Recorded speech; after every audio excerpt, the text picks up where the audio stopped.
There we go. So, Lucas, I'll be honest, I'm still thinking a little bit about drip pitching. Drip pigeon, God. So, you please tell me you're going to put that clip in, right? You're going to put it in. I'm going to try and find it, yeah. Like, sometimes you mention random clips out of the blue, and I'm like, I just sit there for 20 odd minutes trying to find the clip online. I'm like, I've got no fucking clue what Karl is on about, and I don't know whether this is going to be right or wrong. And like, I've seen drip pigeon before though, so I should be able to incorporate that. I'm still surprised you didn't see Korean Doctor Strange, but I can show you that next week when we get to hang out. But before that, we have to do this podcast. So, hello and welcome once again to an episode of the Wiki Weekdays podcast. I'll be our host of this episode, Karl Smallwood, joined as ever by the illustrious and lovely Lucas Holland. Hello there.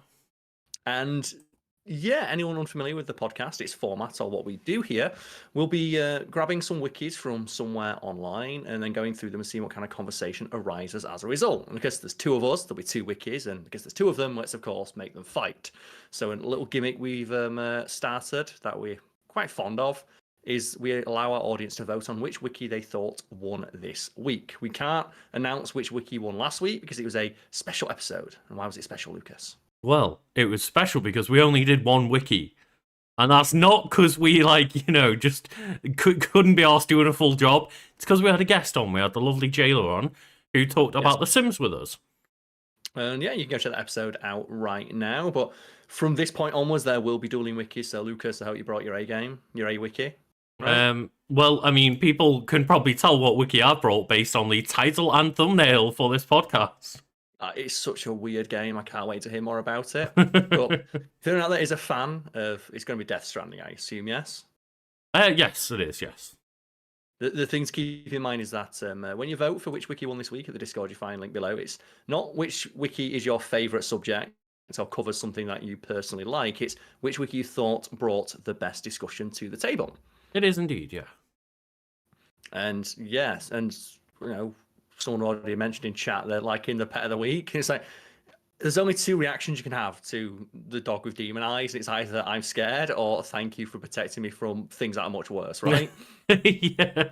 So today's pet of the week just is Shadow. Photoshop that picture of Shadow there and copy their head 2 times and put them on the side and just make it look like a Cerberus and that'd be Cerberus, right? Yeah.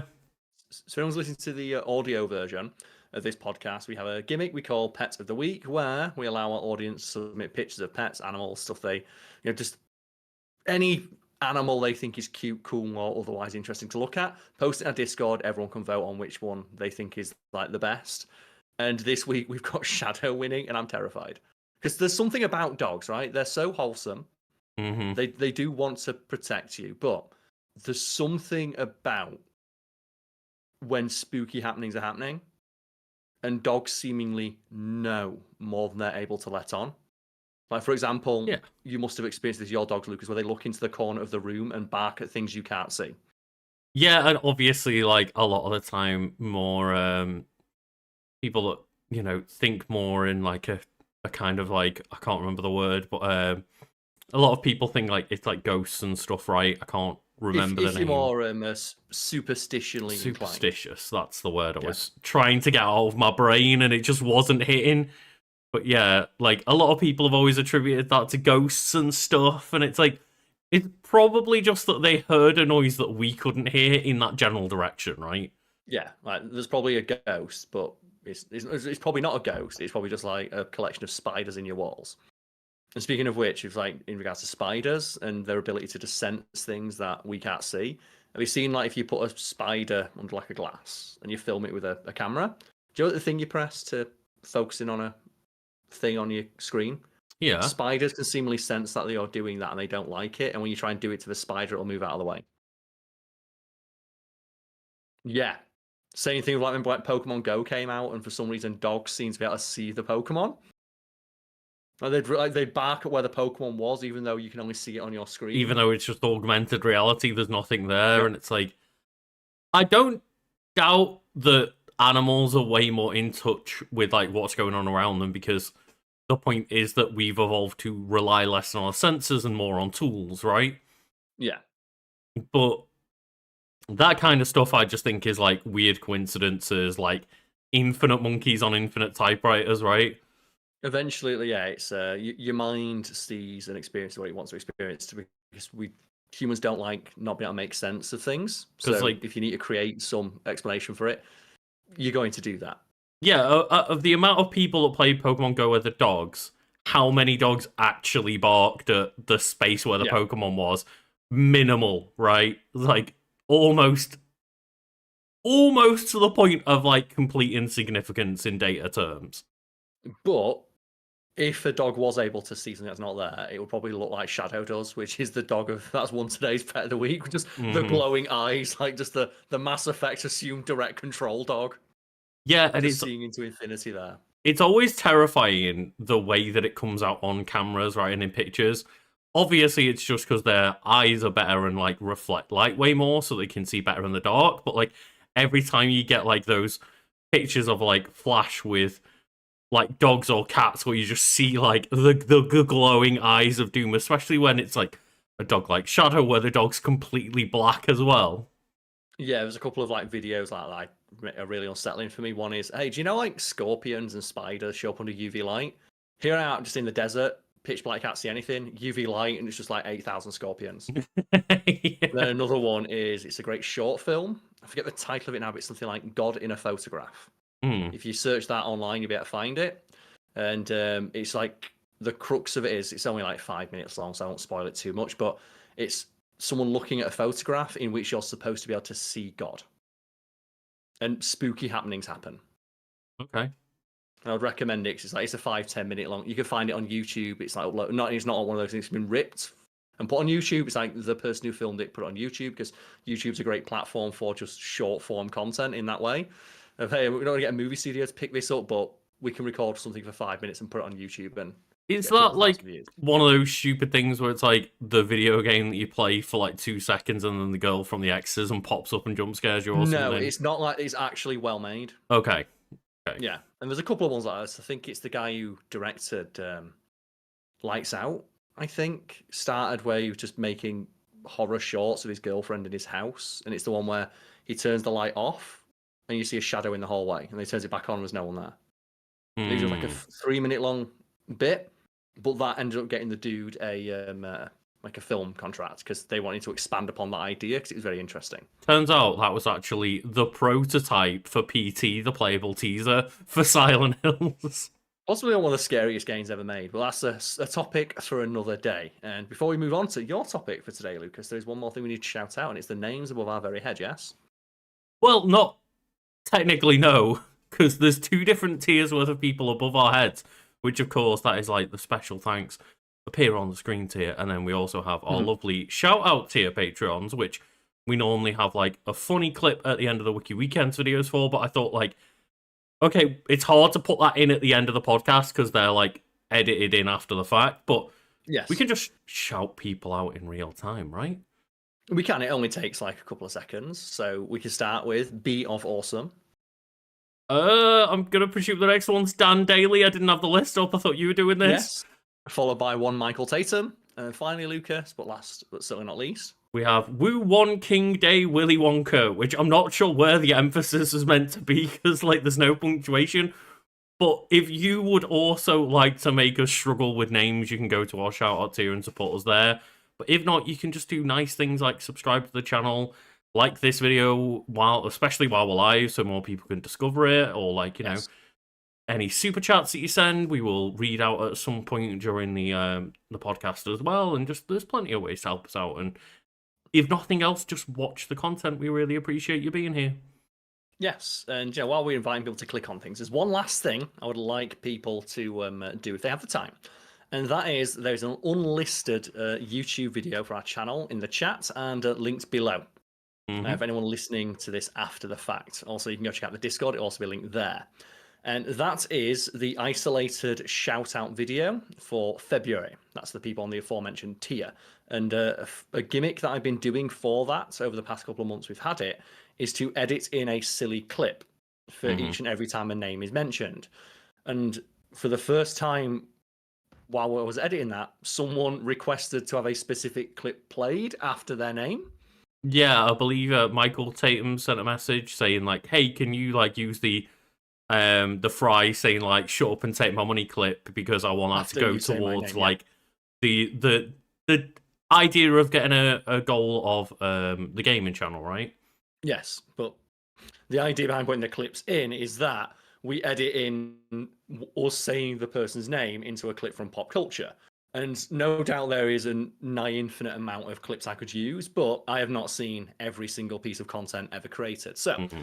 if people would be so inclined, if you'd watch that video and then just maybe put suggestions in the comments for that video, because it's an unlisted video, so it doesn't affect our analytics all that much, and it's just be handy of a repository of potentially funny clips that might work for that specific gimmick. Do comments work on unlisted videos? Is that They how should YouTube do. works? Okay. Yes. I know they don't like they delete all things if you make a video private. Like If you make it, yeah. that happens, but I wasn't sure with unlisted. But yeah, just not necessarily a request for your name or anything, which you can do if you are on the shout tier and just like messages on the Patreon. But just give Karl general ideas for clips that would be funny to use in that kind of context anyway, even if you're not supporting us on Patreon at all. Yeah, it's just like, it's helped me build up, because I'm starting to slowly build up like a folder of just like short 10-second long clips from pop culture that could work for something like that. So it'd be handy to just get more feedback and pick the brains of people out there, or even just if it's a funny clip. Because if someone out there wants to support and says, I just think this is funny, can you put a clip of it in? As long as it's fine. not, hateful or horrible or any way. Like, obviously, Why would again, you find like, that funny? because some people do, Karl, but I'm just putting that clarifier out right now rather than later. But yeah, I'm just gonna start going through Always Sunny and getting clips for you of like Danny DeVito being naked in random different contexts. Well, the one that I've not found a context for yet is I'm waiting for someone to like unsubscribe from that tier and then come back, so I can recognize their name and put the Always Sunny clip in where they spot each other from across the bar. Like, wait a minute. It's like, don't look. It's like, I can't help it, man. He's looking right at me. He's looking right at me. He's on there. I just want you to at some point use the clip of like Danny DeVito bursting out on the sofa naked, like. Well, that's the thing, is because I put a lot of effort, not a lot of effort, but I had a lot of fun. You have fun with it, clearly, yeah. Yeah. And it's a shame because it's not going to be seen by 90% of people, because 90% of people, according to YouTube analytics, click off before the first half of the video. Mm-hmm. That's not like us feeling sorry for ourselves. That's true of virtually all content on YouTube. It's just how averages work, is that a lot of people click on the video for 30 seconds and a lot of people watch to the end, which means it averages out that about half of the video gets watched on average. Yeah. It's the video watching equivalent of people responding or quote tweeting the headline of a news story and pretending they've read the entire thing. Mm-hmm. But you know what? That's a story for another day, because man, that gets depressing when you start to think about analytics, right? Of the statistic of 97% of people online just passively consume content. 2% of people interact with it by way of comments and sharing and feedback and stuff, and then 1% make everything. Yeah. Oh well, that is the world we live in, but it is, yes. We don't have much else to shout out. So no, I believe we got through all the housekeeping in relatively short order, so well done us. Relatively, for our standards, right? We could like burn through it, I suppose, but like I don't want someone to be listening to it like, man, I'm hauling ass today. It's like that great tweet, isn't it? I accidentally watched Breaking Bad on like 1.5 speed and was like, fucking hell, these guys are hauling ass today. I just didn't realise. Like Walter is cooking up a fucking storm. Yeah, jeez, like discover a new process. Man, he's got to get home for his like for his daughter's recital or something. What the hell's going on here? Forgot he even gets a daughter. Yeah, I think he does too at some point. Yeah, there's no better than when you watch a show and it's like, we're going to introduce a child character to make it interesting, and then they get rid of the child character. No better epitomised than in Married with Children, I think it is, where they introduce a child character who was so unpopular, they just stopped having them in episodes and never explained it. Oh, they call that the anti-Urkel effect, yeah. Because it was Urkel, right, that came in as like a side character, but then got so popular they got their own show, right? The show just became the Urkel show. Was it just that he became the focus of that same show? Right, okay. And in the Married with Children example, I believe the character called Seven, And they even joke about the fact the kid's not there anymore because later in the show they have like a milk carton with that kid's face on it, and it just says like missing, and no one gives a child. fuck. Like, Yeah, no one gives a fuck. But you know what? uh, That's a potential wiki we could do in the future, which we do accept like suggestions for wikis, and maybe like we could cover like a TV tropes page on like a specifically funny or amusing trope from movie, TV, video games, and literature.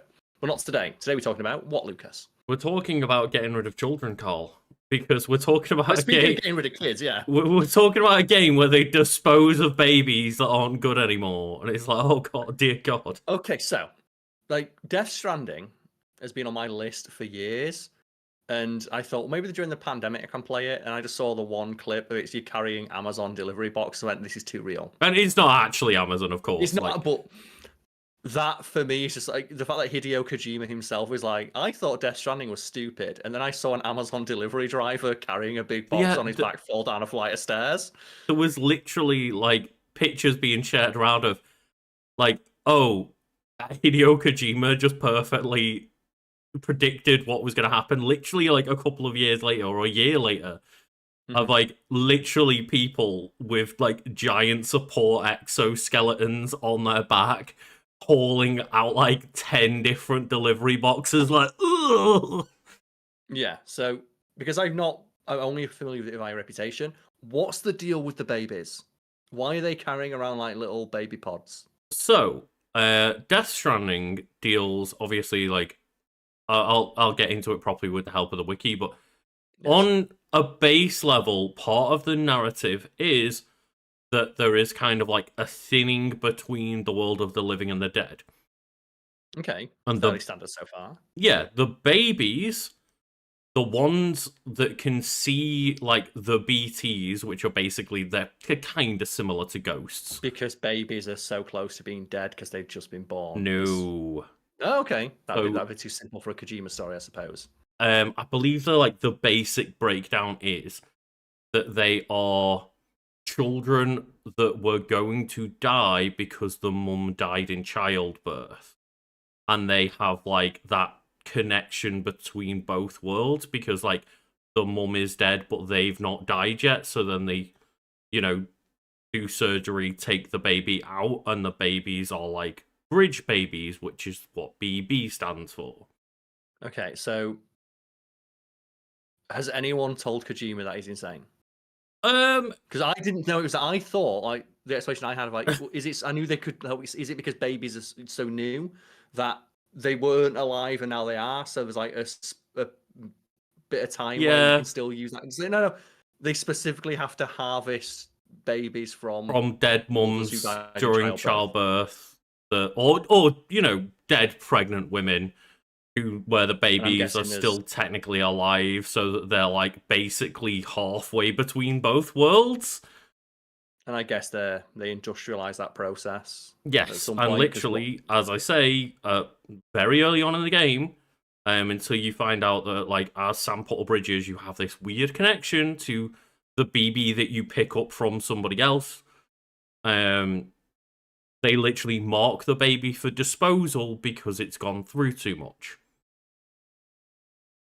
And it's like they are literally, the babies are not seen as like life or children or anything. They are seen as tools to be able to see parts of the dead world and help people stay alive.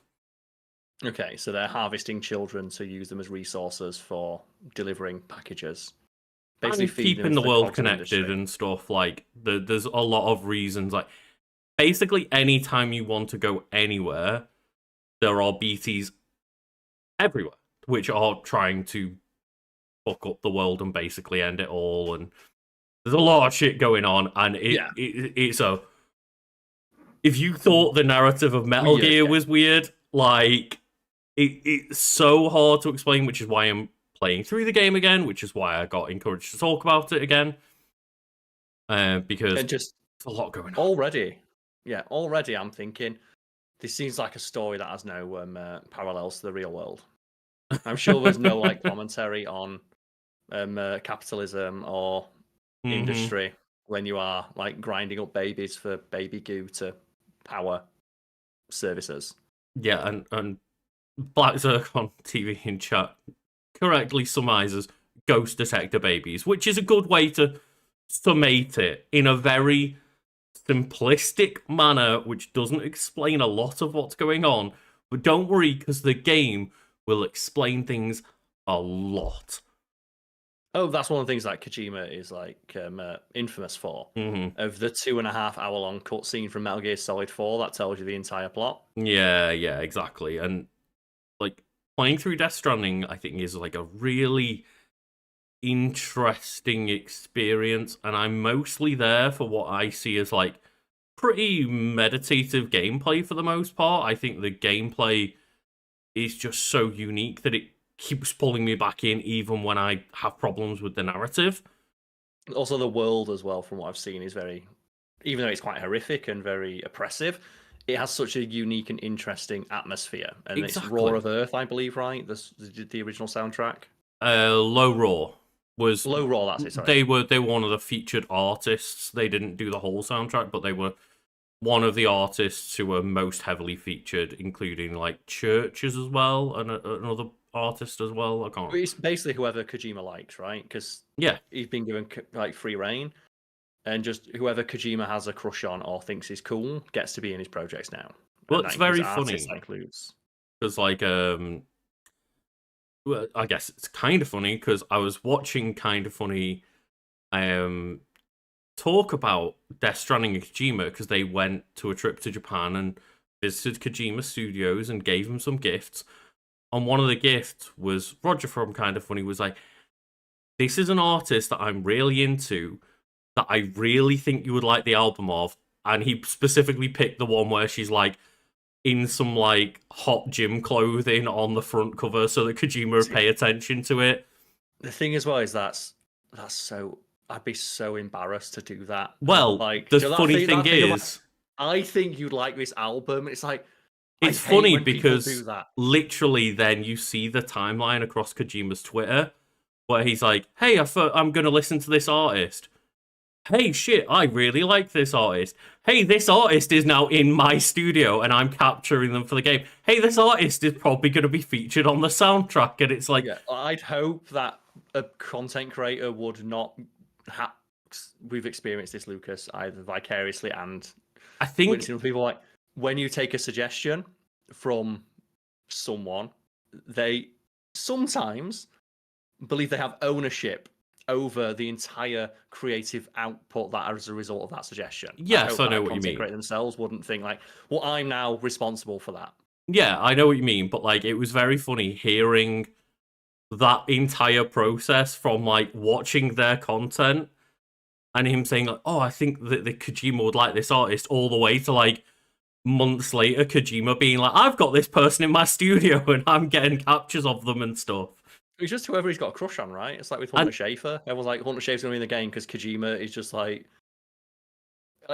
it's a good job for him that likes are private on Twitter right now because he was liking some really, really risque stuff. And that's exactly why they specifically wanted to like show Kojima some stuff that he would like, because Kojima is that person, right? Of like, you wouldn't generally go visit any other developer and do that kind of thing, but because Kojima's so outspoken about like the different artists and creators that he likes, but also the ones that he does like, he immediately grabs them and puts them in like his little Kojima capture machine and is like, you're a new Pokemon added to my world. Well, he's also as well like just a lover of just art in general, regardless of its quality. Like, he's probably one of the few people who's like movie review opinions that I actually give a shit about, because he'll watch anything and he'll always be honest about it, and he'll always try and review it as, you know, with the intention of what the audience was created for.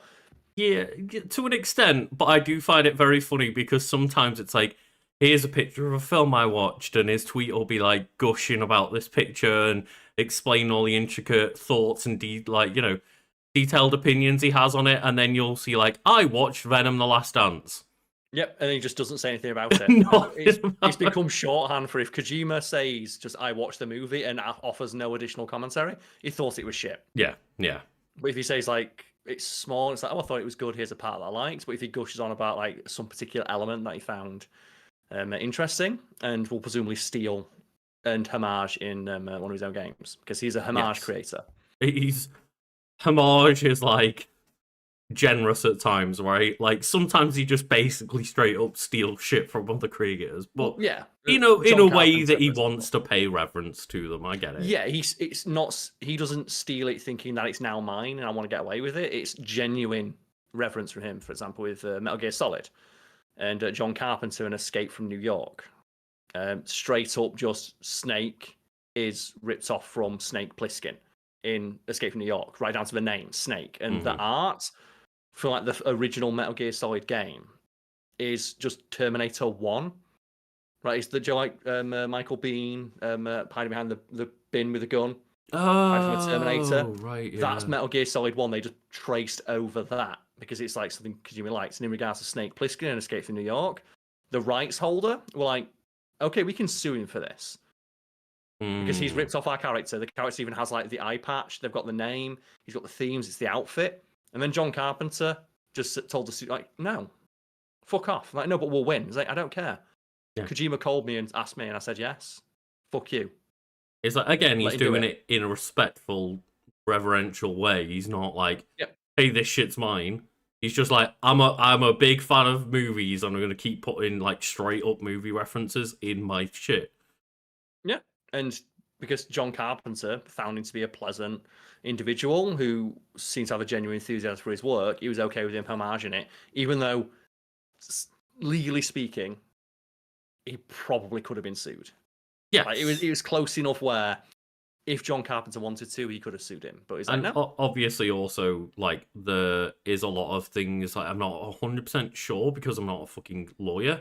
Also, don't live there, but generally speaking, in East Asia, there are a lot more lax on copyright stuff in terms of just like straight up grabbing other people's things, right? I don't know. Ask Nintendo about that.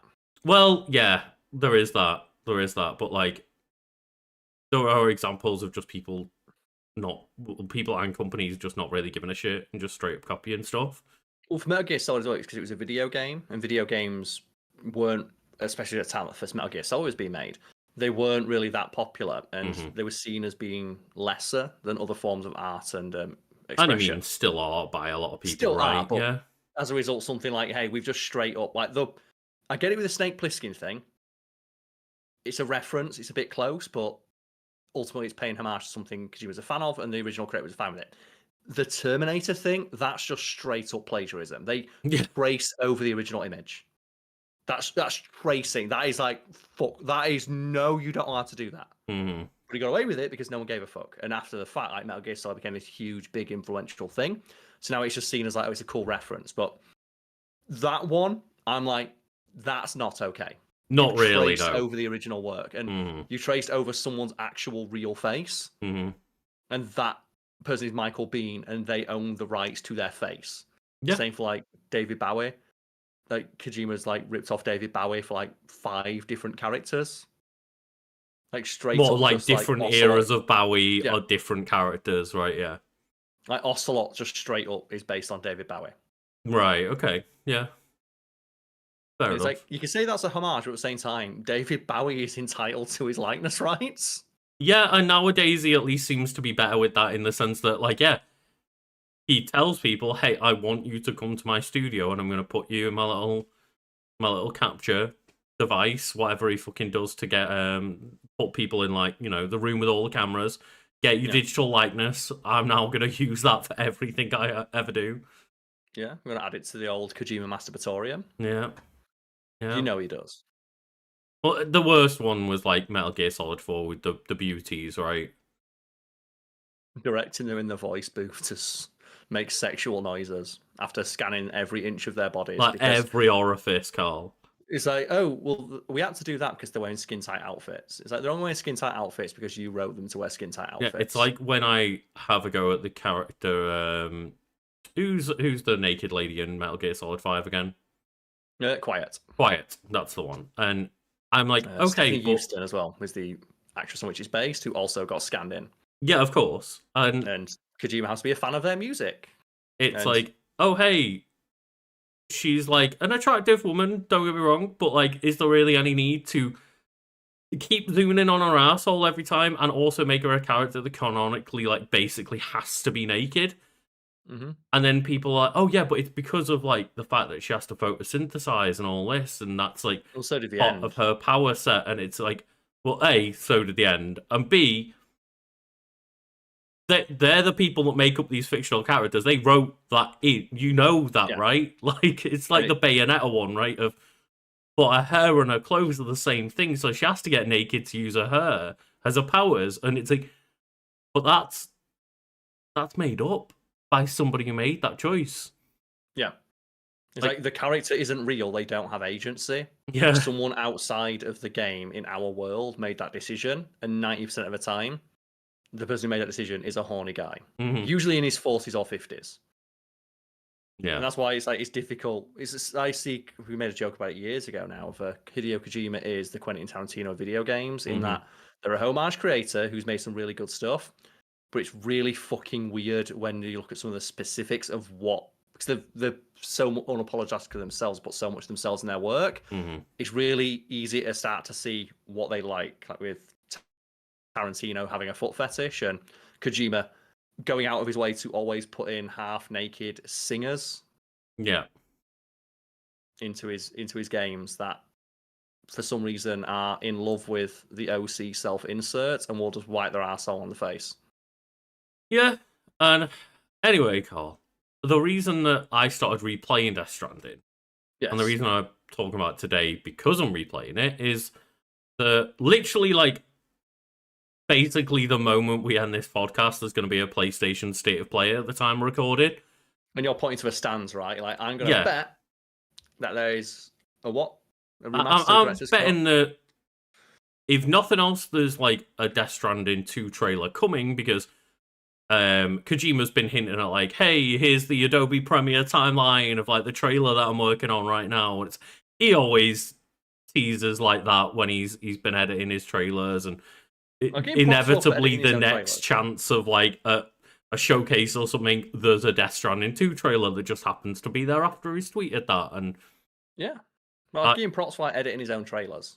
Yeah, 100%. And I do question how much of that is like, oh hey, Kojima's being like cool auteur, and how much of it is like Kojima maybe trusts somebody else. I will say, you look at the trailers he edits and the ones that other people edit or actual editors, they tend to be better. But the Kojima ones are at least interesting because that is the director's unfiltered vision, which is not something you often get.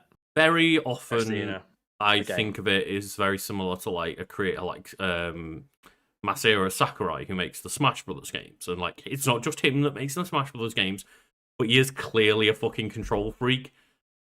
And he's very good at what he does, but like every single CG trailer, like he makes sure he goes through with a fine-tooth comb and concepts it all out himself, and you know, make sure that it's all edited and animated to the exact standards that he wants. And then he constantly talks about how overworked he is because he double checks everybody else's work, and it's like, maybe just put a bit of faith in anyone else that can do their job. But at the same time, when you get asked, like, train like a understudy, why would you do that, right? Why would you train someone who can just take your job and do it cheaper? Because if you're the only person who can do your job, I'd just be the only person who could do my job. Command that premium, baby. That makes sense for a while, until you start reaching an age where you're thinking about retiring, and then you're like, well, shit, I've not trained anybody else below me to do what I do and continue the legacy of what we're making. But it's like I said, auteur, isn't it? It's hard to like. Part of the reason they're successful and considered to be an auteur is because they have such a large amount of control over their vision and their creations. Yeah. But at the same time, that control translates to what can be sometimes a very difficult working environment. Mm-hmm. And we recently released Robertson McNaughton in chat mentions actually Miyazaki syndrome, and like, I don't know which Miyazaki they're referring to, but at least the one from Software, where people constantly are like, well, PlayStation, the reason that Bloodborne never got remastered. And it's like, literally around the time that we released the recent Bloodborne video, Shuhei Yoshida had been doing the rounds after he's just left PlayStation, and was saying in multiple interviews like, hey, I actually think the reason, and this is just him saying that it's speculation, he's saying he thinks the reason is that Miyazaki's so busy doing other games, but also won't let it go. So that's why Bloodborne's not getting remade or remastered or anything. It's like, hey, we could do this. It's like, no, I need to do it. But are you really busy right now? Will it ever get done? Maybe. Yeah. It's like, but you're already working on 4 games. Yeah, so I don't have time to do it. Okay, so could anyone else go do that? No, I need to be involved if it gets done. It's like, okay, sure. And that's the problem, right? And it's because they've earned that level of control from just like consistently making good things. But it does become frustrating when you hear stories like that of, oh, so it's one person out of a team of hundreds is stopping something that millions of people want. Potentially, again, that's just like again, that's labeled as speculation. Mm-hmm. And it's just clearly both companies batting the ball back and forth, being like, no, it's their fault. It's their fault, not ours. Yeah, and it's really frustrating as like, we're creators ourselves, not to the extent of people we're talking about, but Kojima doesn't make these games himself. Yeah. But when you do things like edit the trailer and you're the face of the company and it's named after yourself, that does in some way diminish the work of the literally hundreds, if not thousands, of other people. I think the first couple of sentences probably sum that up of like, Death Stranding is a 2019 action game developed by Kojima Productions, originally published by Sony Interactive Entertainment. It's the first game from director Hideo Kojima and Kojima Productions after the split from Konami in 2015. And it's like, the fact that 2 sentences in, it's like, it already mentions Kojima Productions, Hideo Kojima, Kojima Productions again. Yeah, and I'd be curious about like, the credits. So who's credited as the writer of the game? So let's go through the credits here. It does say that developer, Kojima Productions, publishers, Sony Interactive Entertainment, and then 505 Games later down the line when the, like, clearly, like, I think, like, the IP rights and stuff ended up with Kojima in the end a couple of years later down the line and stuff, and then it launched on Xbox and things. So producers are Kojima, Kenichiro Imazumi, James Vance, and Ken Mendoza. Designers and directors is Hideo Kojima. Programmer is listed as Akio Sakamoto. Artist is Yoji Shinkawa. And then writers is listed as Hideo Kojima, Kenji Yano, and Shuyo Murata. So that's like 3 people. So 3 separate people listed and credited as the main writers at very least when I go on like the summation of on Wikipedia here, yes. Just there's already like 5 other people who you can credit as like the lead creative voices who decided on the path the game. So like Yoji Shinkawa is like, it cannot be overstated how much influence Yoji Shinkawa the artist has had on Kojima's work. They've had a very successful collaborative partnership over the years, but the look of Metal Gear is like 90% Yoji Shinkawa. All of the concept art and all of the box art and posters and things like that you see, they're all Shinkawa's work. The design of all the mechs, Well, that's why I said concept art as well, yeah. Like, the eponymous Metal Gears are based on his work. Mm-hmm. And they work backwards from his designs and drawings. You do indeed, yeah. And I would say, like, you should give that person credit as much as the person who wrote the character. It's like the person who wrote the character of Solid Snake, yes, of course, they have a hand in creating the popular image of that character. But the person who literally drew them, and obviously that person also deserves credit. When you were talking earlier about the Terminator box art being traced, that's very different from the artwork and concept art and stuff that Yoji Shinkawa came up with. Because Shinkawa didn't do the cover to the original Metal Gear games. That's why, like, the ones of, like, Metal Gear Solid 2, 3, and then, like, a lot of, like, the PSP and Vita games, they're all that very similar, like, stark art style, and then 4 and 5 kind of deviate from that as well. It's very distinct, like, digital watercolor, I believe, and it's defined, it's the thing that sets it apart from other artists, it has no outlines. It's all just solid blocks and strokes of color. And once you've seen it, you know it. It's hard to describe, but if you just picture the cover of Metal Gear Solid 2, Metal Gear Solid 3, any of like the artwork for like Revengeance, like all like the cool like Raiden artwork, that's Shinkawa. Yeah. And they work backwards from his designs because they're just so fucking cool. And obviously Shinkawa had a lot to do with Death Stranding as well. And if people are wondering, like, hey, I'd like to play Death Stranding before 2 comes out, it does say here that the releases on the platforms it's on, PlayStation 4, it came out in November 2019. It came to Windows in July 2020, PS5 in September 2021, iOS, iPadOS, and macOS in January 2024, and Amazon Luna and Xbox Series X and S in November 2024. So you can basically play it everywhere that isn't a Switch. Yeah. I just double checked as well. Yoji Shinkawa literally designed the logo for Kojima Studios. Yes, yeah. Kojima Productions. So the logo for his studio was designed by Shinkawa. He also did Zone of the Enders, which is like the series. We've not mentioned Zone of the Enders. Zone of the Enders is fucking rad. I've never played it, but the stuff that I've seen of Zone of the Enders looks cool as shit. Zone of the Enders is so fucking cool, and everything about Zone of the Enders is rad as shit. And it is, you could not have had that game without Shinkawa because it is their artwork brought to life. Yeah, totally. And yeah, I presume that like Death Stranding would be a prime candidate for a Nintendo Switch 2 port. Like the rumors are that like the Switch 2 will be like more powerful than a PS4 will be. So that game could easily make it onto the Switch 2 in theory, but I do think that Death Stranding 2's release date is likely to, you know, be revealed if they show it off today. And I'm guessing, I'm just throwing my prediction out there based on like some like rumors and leaks and stuff, that first half of 2025 is when I would safely say, like, before, you know, the end of July 2025, Death Stranding 2 will be in our hands, and that's why I'm playing through that game again, because I think it took me about 40 hours the first time, and there's a lot going on in that narrative. But it's also just a very relaxing game to play when you get out the first couple of hours that's like proper tutorial and conversation and cutscene heavy. And if you ignore the fact that how horrifying the world is, it's very relaxing. That's the thing, right? You can turn your brain off and just like enjoy the world, but yeah, it doesn't like the baby constantly like goo goo gaga the entire time you're playing.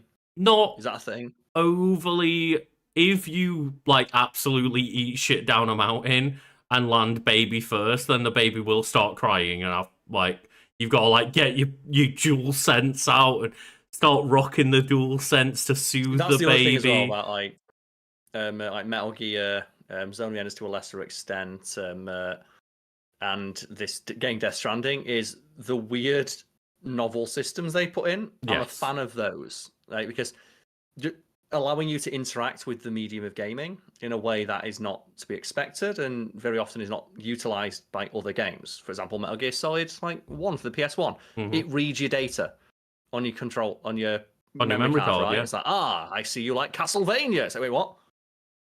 And obviously, like most games, it will just like give generic statements, but they made sure for any Konami published games like Castlevania, and I think maybe even like the soccer game they make, like Pro Evolution, I think they might have put things in for that and stuff.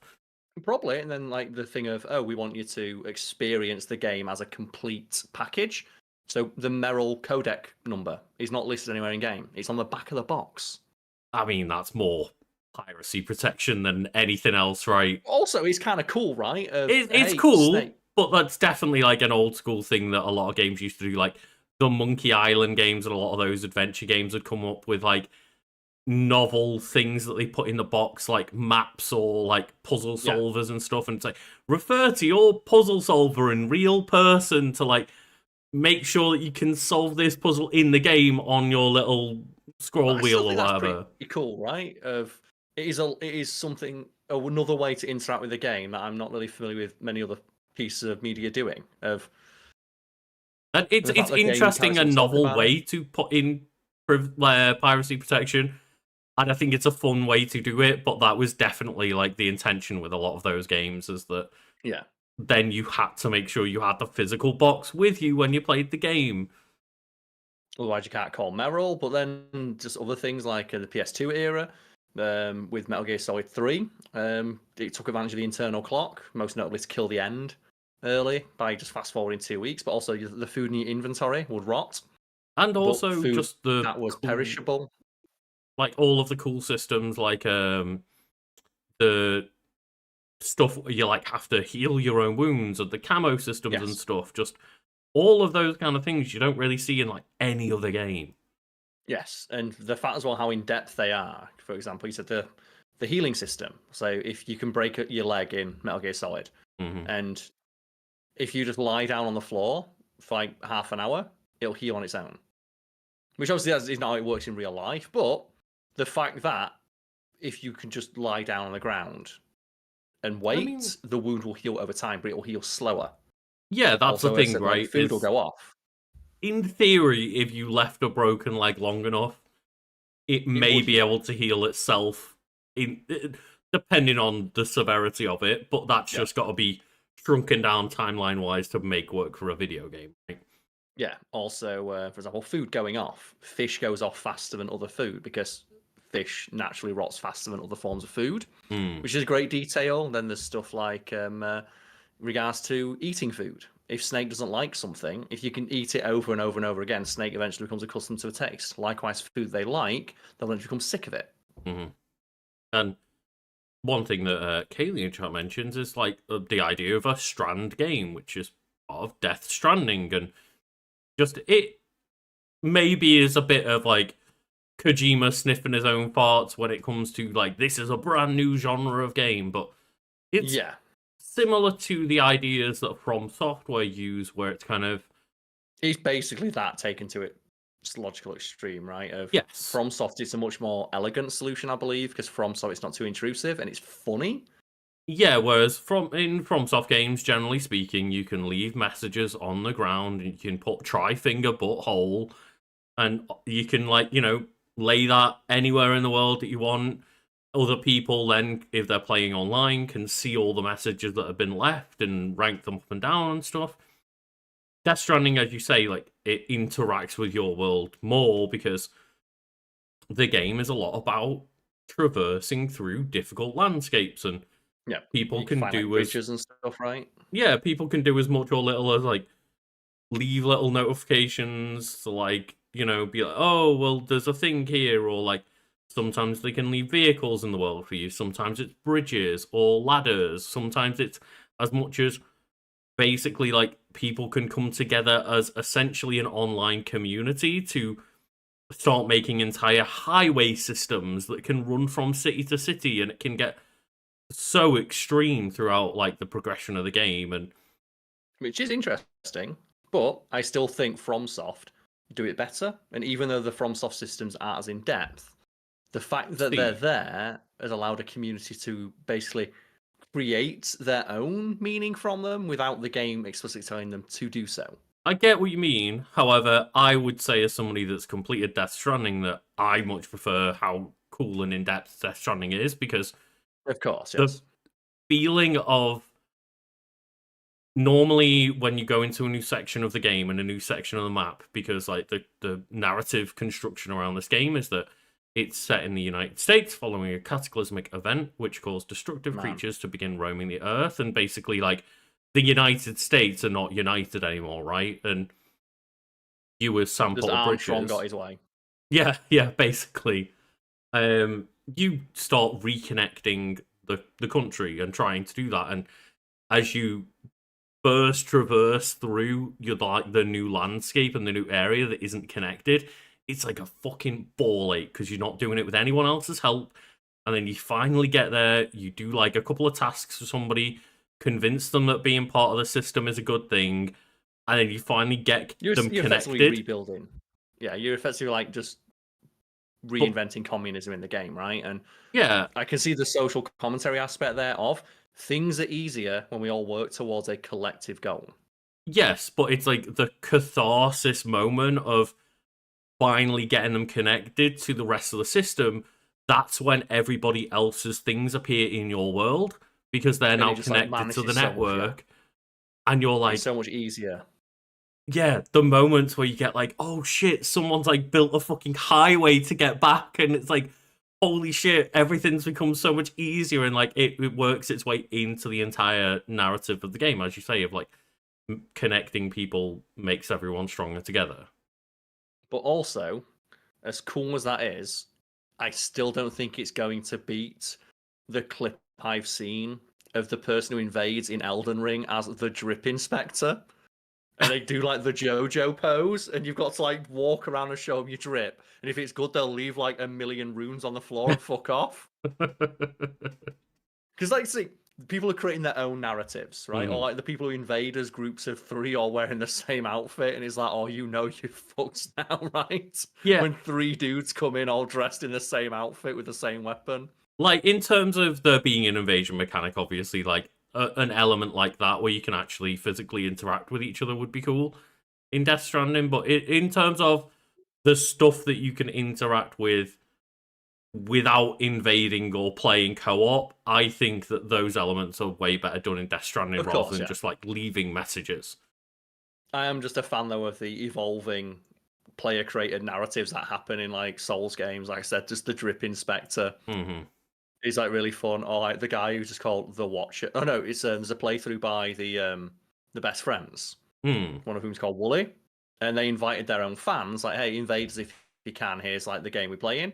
If we spot you, you'll appear in a video. And some guy just called himself the Wooly Watcher, and all he did is he tried to stand as far away as he could and always position himself just around a corner, and then never approached, and just followed them around for as long as they could. Just going. Speaking of which, obviously, like, Death Stranding is not a game where you can play together. For once, I'm going to be, like, you know, maybe a bit naive, but I'm going to put out an invite to anybody that is, like, you know, playing Death Stranding on PlayStation or wants to. Of, like, I will accept friend invites for anyone that wants to at the time of recording, like, you know, in February 2025 feels the need to like go and play Death Stranding or replay it. I'm going to be playing through the game and I'm going to need people to like come together and help, you know, me, and I can help them and stuff. So like I'll leave like my PlayStation ID in the description below or whatever, and like people can add me on PSN. I'll put it in the Discord. Yeah, it's a good idea. This is the rallying cry of like people on PlayStation. Please go and like add me and play Death Stranding so that I can, you know, get help from actual other people playing the game, because I guess there's some kind of time limit element to it. And I'm playing the game nowadays, and it's like, oh, great job. Like, you've got things from Unknown. And it's clearly like they've just auto-populated a couple of bridges here and there and stuff from like AI, and there's no actual like real player names popping up anymore or anything, which in its own way is also kind of genius, right? Of unintentionally so, that Kojima predicted just soulless AI interaction that is the facsimile of human interaction, but it's not the same, and you feel lesser for it. It feels like a hollow experience, right? It's like it's so different from the first experience I had playing through Death Stranding, where I'm like, oh, look at all these like friend names that I can see, and look at all these random players that are helping me out with like different constructions and stuff. And now it's like Unknown left a ladder here. It's like... Great.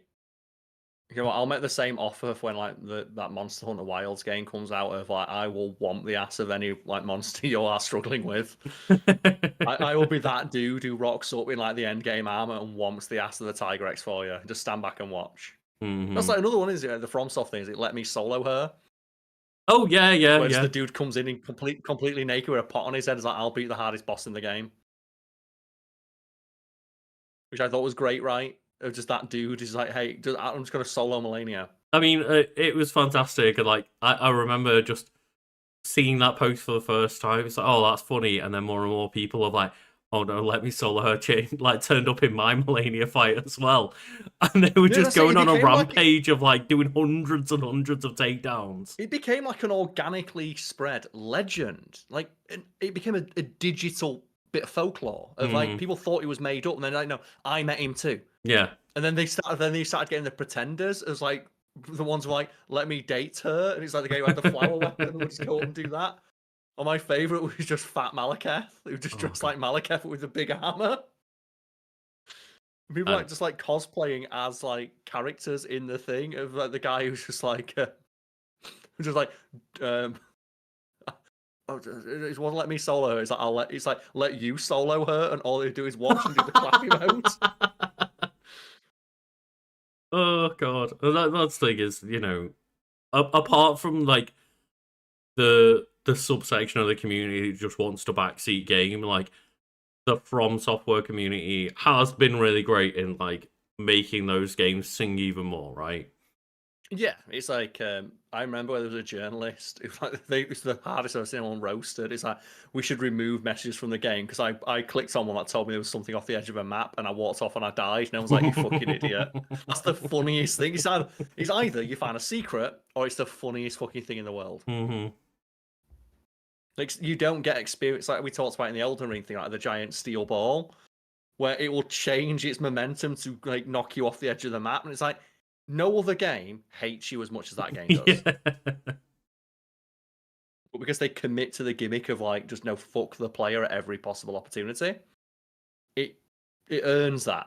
Oh man, I'm looking forward to like the previews today came out for Elden Ring Night Rain, and it's like, do you want Monster Hunter combined with Elden Ring and make it a roguelite? I'm like, you know what, that sounds fucking great. I'm not gonna lie. That sounds like that sounds like the description on a Steam game that's trying to like that doesn't look like the screenshot. Yeah, right? yeah. Of like it's Monster Hunter, Elden Ring, roguelike, and it's like okay, you're using the buzzwords to get it made. It's like no, but FromSoft make it. It's like, The FromSoft is actually doing that though. Yeah. Oh, but going back to Death Stranding here, Carl, the player controls Sam Porter Bridges, who was played by Norman Reedus, a courier tasked with Sam Bridges. What? Right? He just calls Sam Bridges.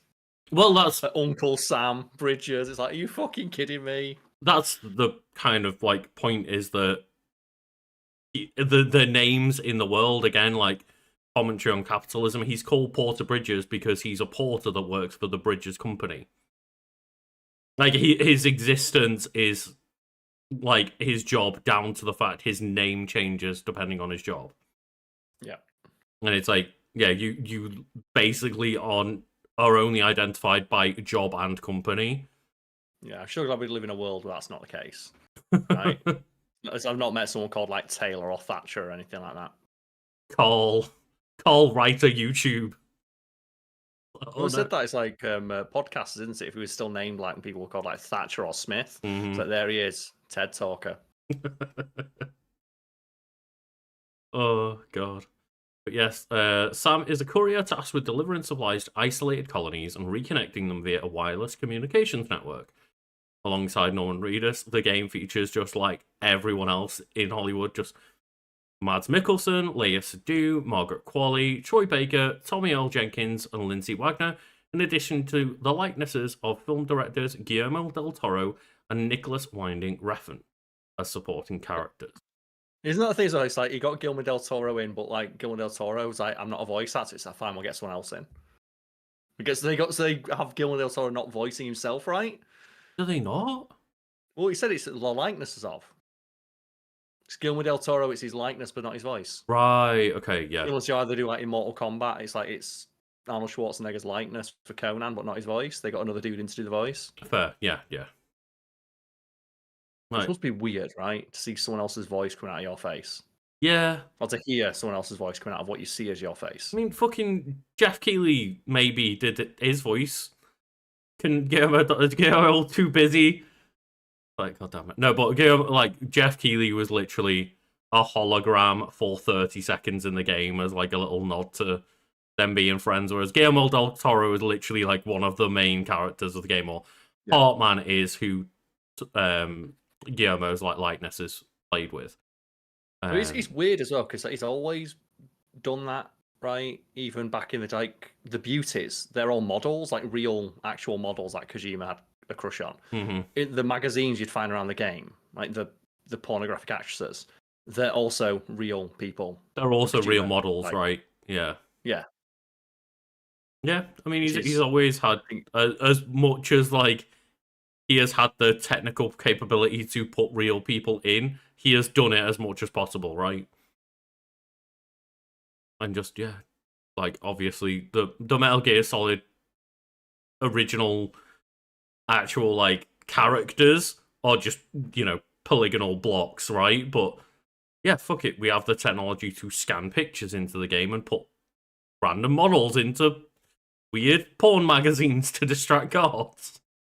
Yeah, and it's just, I guess that actress got paid, so well done. Yeah, by all means. But Death Stranding received generally positive reviews. Critics praised its voice acting, soundtracks, visuals, story, and multiplayer functionality, with more mixed opinions regarding its gameplay, which I've found out more than a lot of the things it's renowned for.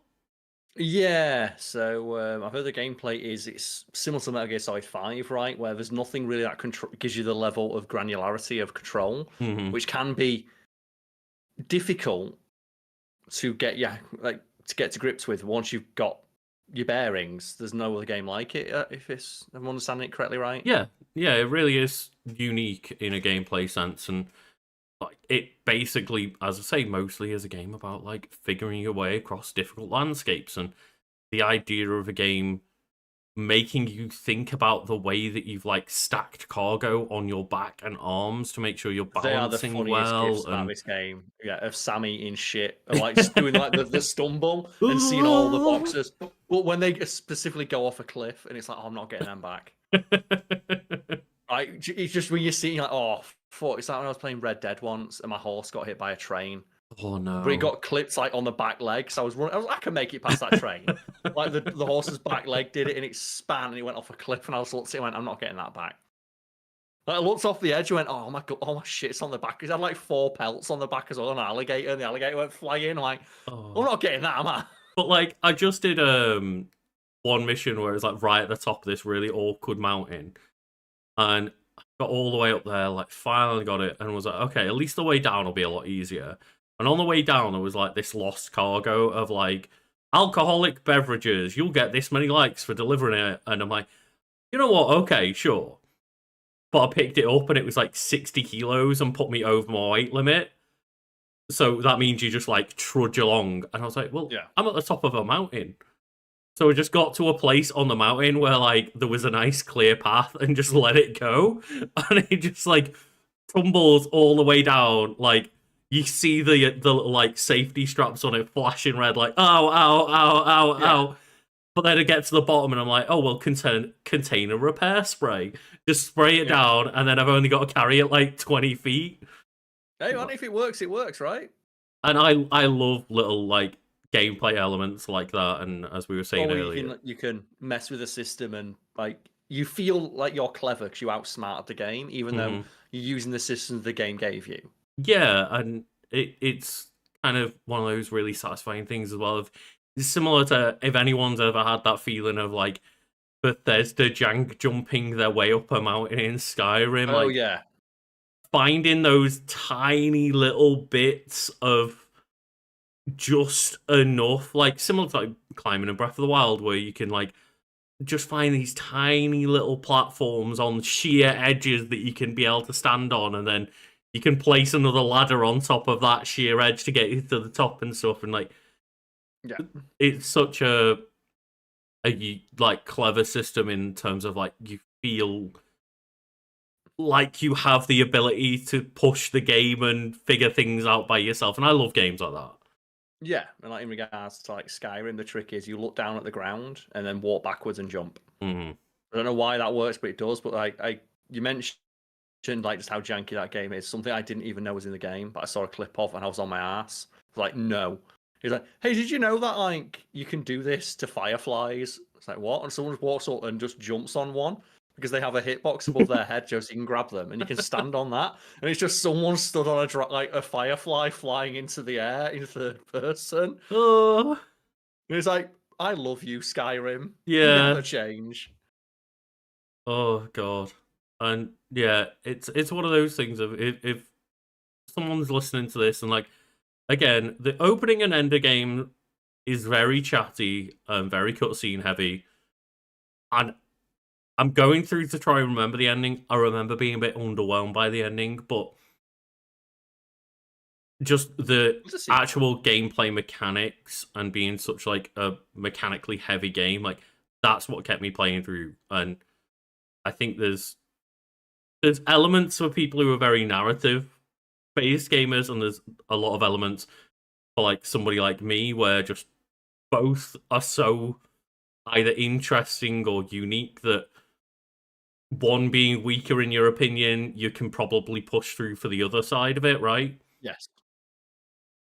And yeah, I really have fond memories of Death Stranding, and I'm really enjoying the start of the game again because just whatever you think about it, the fact that it's not like a fucking another sports game that recycles rosters every year, like it's doing I something will so say that, different. but at the same time, it is kind of annoying because I mentioned Kojima and Konami. The fact that as the making of Metal Gear Solid 5, they created the Snake engine, right? And that engine was one of the best engines, and Konami owned it outright. They used it for one Pro Evolution Soccer game and then canned the series. Carl, they also used it for Metal Gear Survive. Yeah, and that's the only 3 games it appeared in, and it's like a custom-made engine that they owned outright, which was the physics on it was so good. It made the Pro Evolution Soccer they used it for was fantastic, and they just shit canned that series. I think it was just difficult to make it work for a football Yeah. game, right? Yeah. And now it's like e-football or some shit, and it's absolutely like fell off a cliff, that series. But yeah, like people make Yakuza, right? The Dragon engine, where that shit's so good, that's what they're making bloody Virtua Fighter with. And obviously they make good use of the Decima engine in Death Stranding. And the game is like, to this day, one of the most just ridiculously good looking games. Like it looks pretty from what I've seen. Yeah, the landscapes in the game are near photorealistic, and the rest of the game like looks really good. But whatever they've used for like all the photo scanning techniques and blah blah blah that they used for the whole world, like the actual landscapes in that game look better than maybe any game I've ever seen. But I need to know though, does it have ragdoll? Because I need to know, what does Norman Reedus do when he eats shit off a cliff? It's not ragdoll, but it definitely is kind of like, it's not realistic either. It's got a bit of exaggeratedness to the falling, and I love just going through deep rivers and you run out of stamina and he has to start like paddling his way to the edge of the thing, like, oh no. So a friend of mine is replaying like Red Dead 2, and he keeps sending me clips because he found there's a bug in that game where if you like shoot an arrow into your tent flips the fuck out and starts like in like 1/4 of a second. It goes underground, then above the ground like 8,000 times. Mm-hmm. And as a result, if you somehow manage to get on top of the tent as it does this, it'll fling you into the air. And he sent me one clip of like, I think I've done it.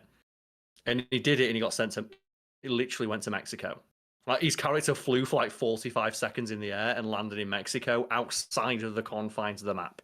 That sounds like the that one swing in the playground in GTA 4 that just launched you across half the map. It's exactly that, right? And every now and again, you've got to go look at the guy who made it all the way to the third island from the start of the game.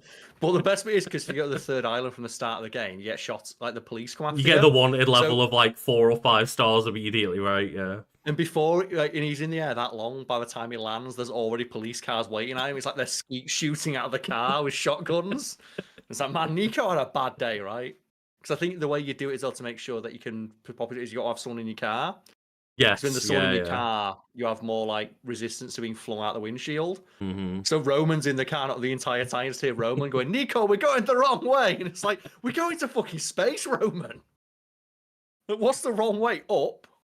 And I don't want to get too detailed into like spoilers for the game, because I would really recommend people at least like wait for the game to be on sale. It is often on sale for like the director's cut with everything in it, and the extra content and stuff is like often on sale for like 10-20 quid, I think.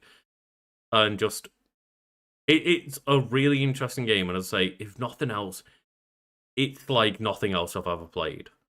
That's it. Norman Reedus and his funky fetus. Let's go. Yeah, and I'm really excited for Death Stranding 2. I'm not sure even on a second playthrough I'm going to understand everything that's going on, but I'm along for the ride. I think that's the important part, is like, I don't have to necessarily understand everything, but I am enjoying that it's different from everything else I've played. And you know what? Sometimes it's just nice to experience something different, right? Very much so, yeah. Order something off a menu you're not familiar with. Yeah, it's just, I think it's a very good game mechanically, and I think it's like all Kojima games, it's take it or leave it when it comes to certain decisions that make with the narrative and stuff. But Mm-hmm. yeah, if nothing else, it's a mechanically complex and cool game, and it's just nice to spend time in a world that's like very fully realized and very different to anything else I've seen before. Yes. And just not got much more to say besides like I'll get around to it eventually. Or maybe if we get like that gaming channel off the ground, like I can watch you play it and be like, the way it was meant to be played. Mm-hmm. Watching someone play it through Discord. Let's go. And that's the thing is like this is a game that I specifically don't want to stream because I enjoy taking my time with it, just kind of having a nice relaxing virtual stroll while listening to podcasts or music or something. I bet as well, like Sam Porter Bridges is like, he's so mad that he don't have a podcast. But he does have a music player. Doing all this. That's true. That's why he listens to like Low Raw, right? Yeah. Like there's similar to many Kojima games, you have like a music player that you can browse in like your menus and stuff. And one very, very questionable thing, I went into the audio settings and it's just like, do you want this balanced for speakers or headphones? And that was the only option. There was no like, there was no sliders for whether I want the like effects or the music or the dialogue higher. I was like, that does seem kind of strange, given that Kojima is like an audiophile. But at the same time, is that Kojima being like, I know better than you, and I've mixed the game to be right, to be correct? Maybe. It's like, but what if I'm listening to a podcast and I just like want to turn like specifically the dialogue down a bit and have subtitles on? No, you'll have the experience that I crafted, and you will like it. Yeah. Really... It's weird, but I think you might have got the nail on the head there. I know better than you. I've mixed it right. Yeah. I think it might be a little bit of that. Of I've mixed it properly while you're changing it. Mm-hmm. Yeah, I definitely think that's probably likelier the case than anything else. But goddamn, that's something you should fix when you put the second game out. That's well, it's just an atrocity for accessibility features. Like, dear God. Yeah. So I want the level of as much granularity as you'll give me to adjust my gameplay experience. Mm-hmm. Yeah, 100%. But yeah, that is, our conversation about Death Stranding, and I appreciate everyone for sticking around for as long as they have. And Karl, we'll get to your wiki in a few minutes, but first, I'd just like to take a quick break. Okay, no problem. I'll be back in a sec then. I'll grab myself some more water. Excellent. This shadow of the break screen. We'll put shadow on the break screen. This terrifying looking. Like, people who tune in for the first time will be terrified. Like, whoa, what's this? We'll leave some music up for everyone to listen to, and we'll be back in just a few minutes.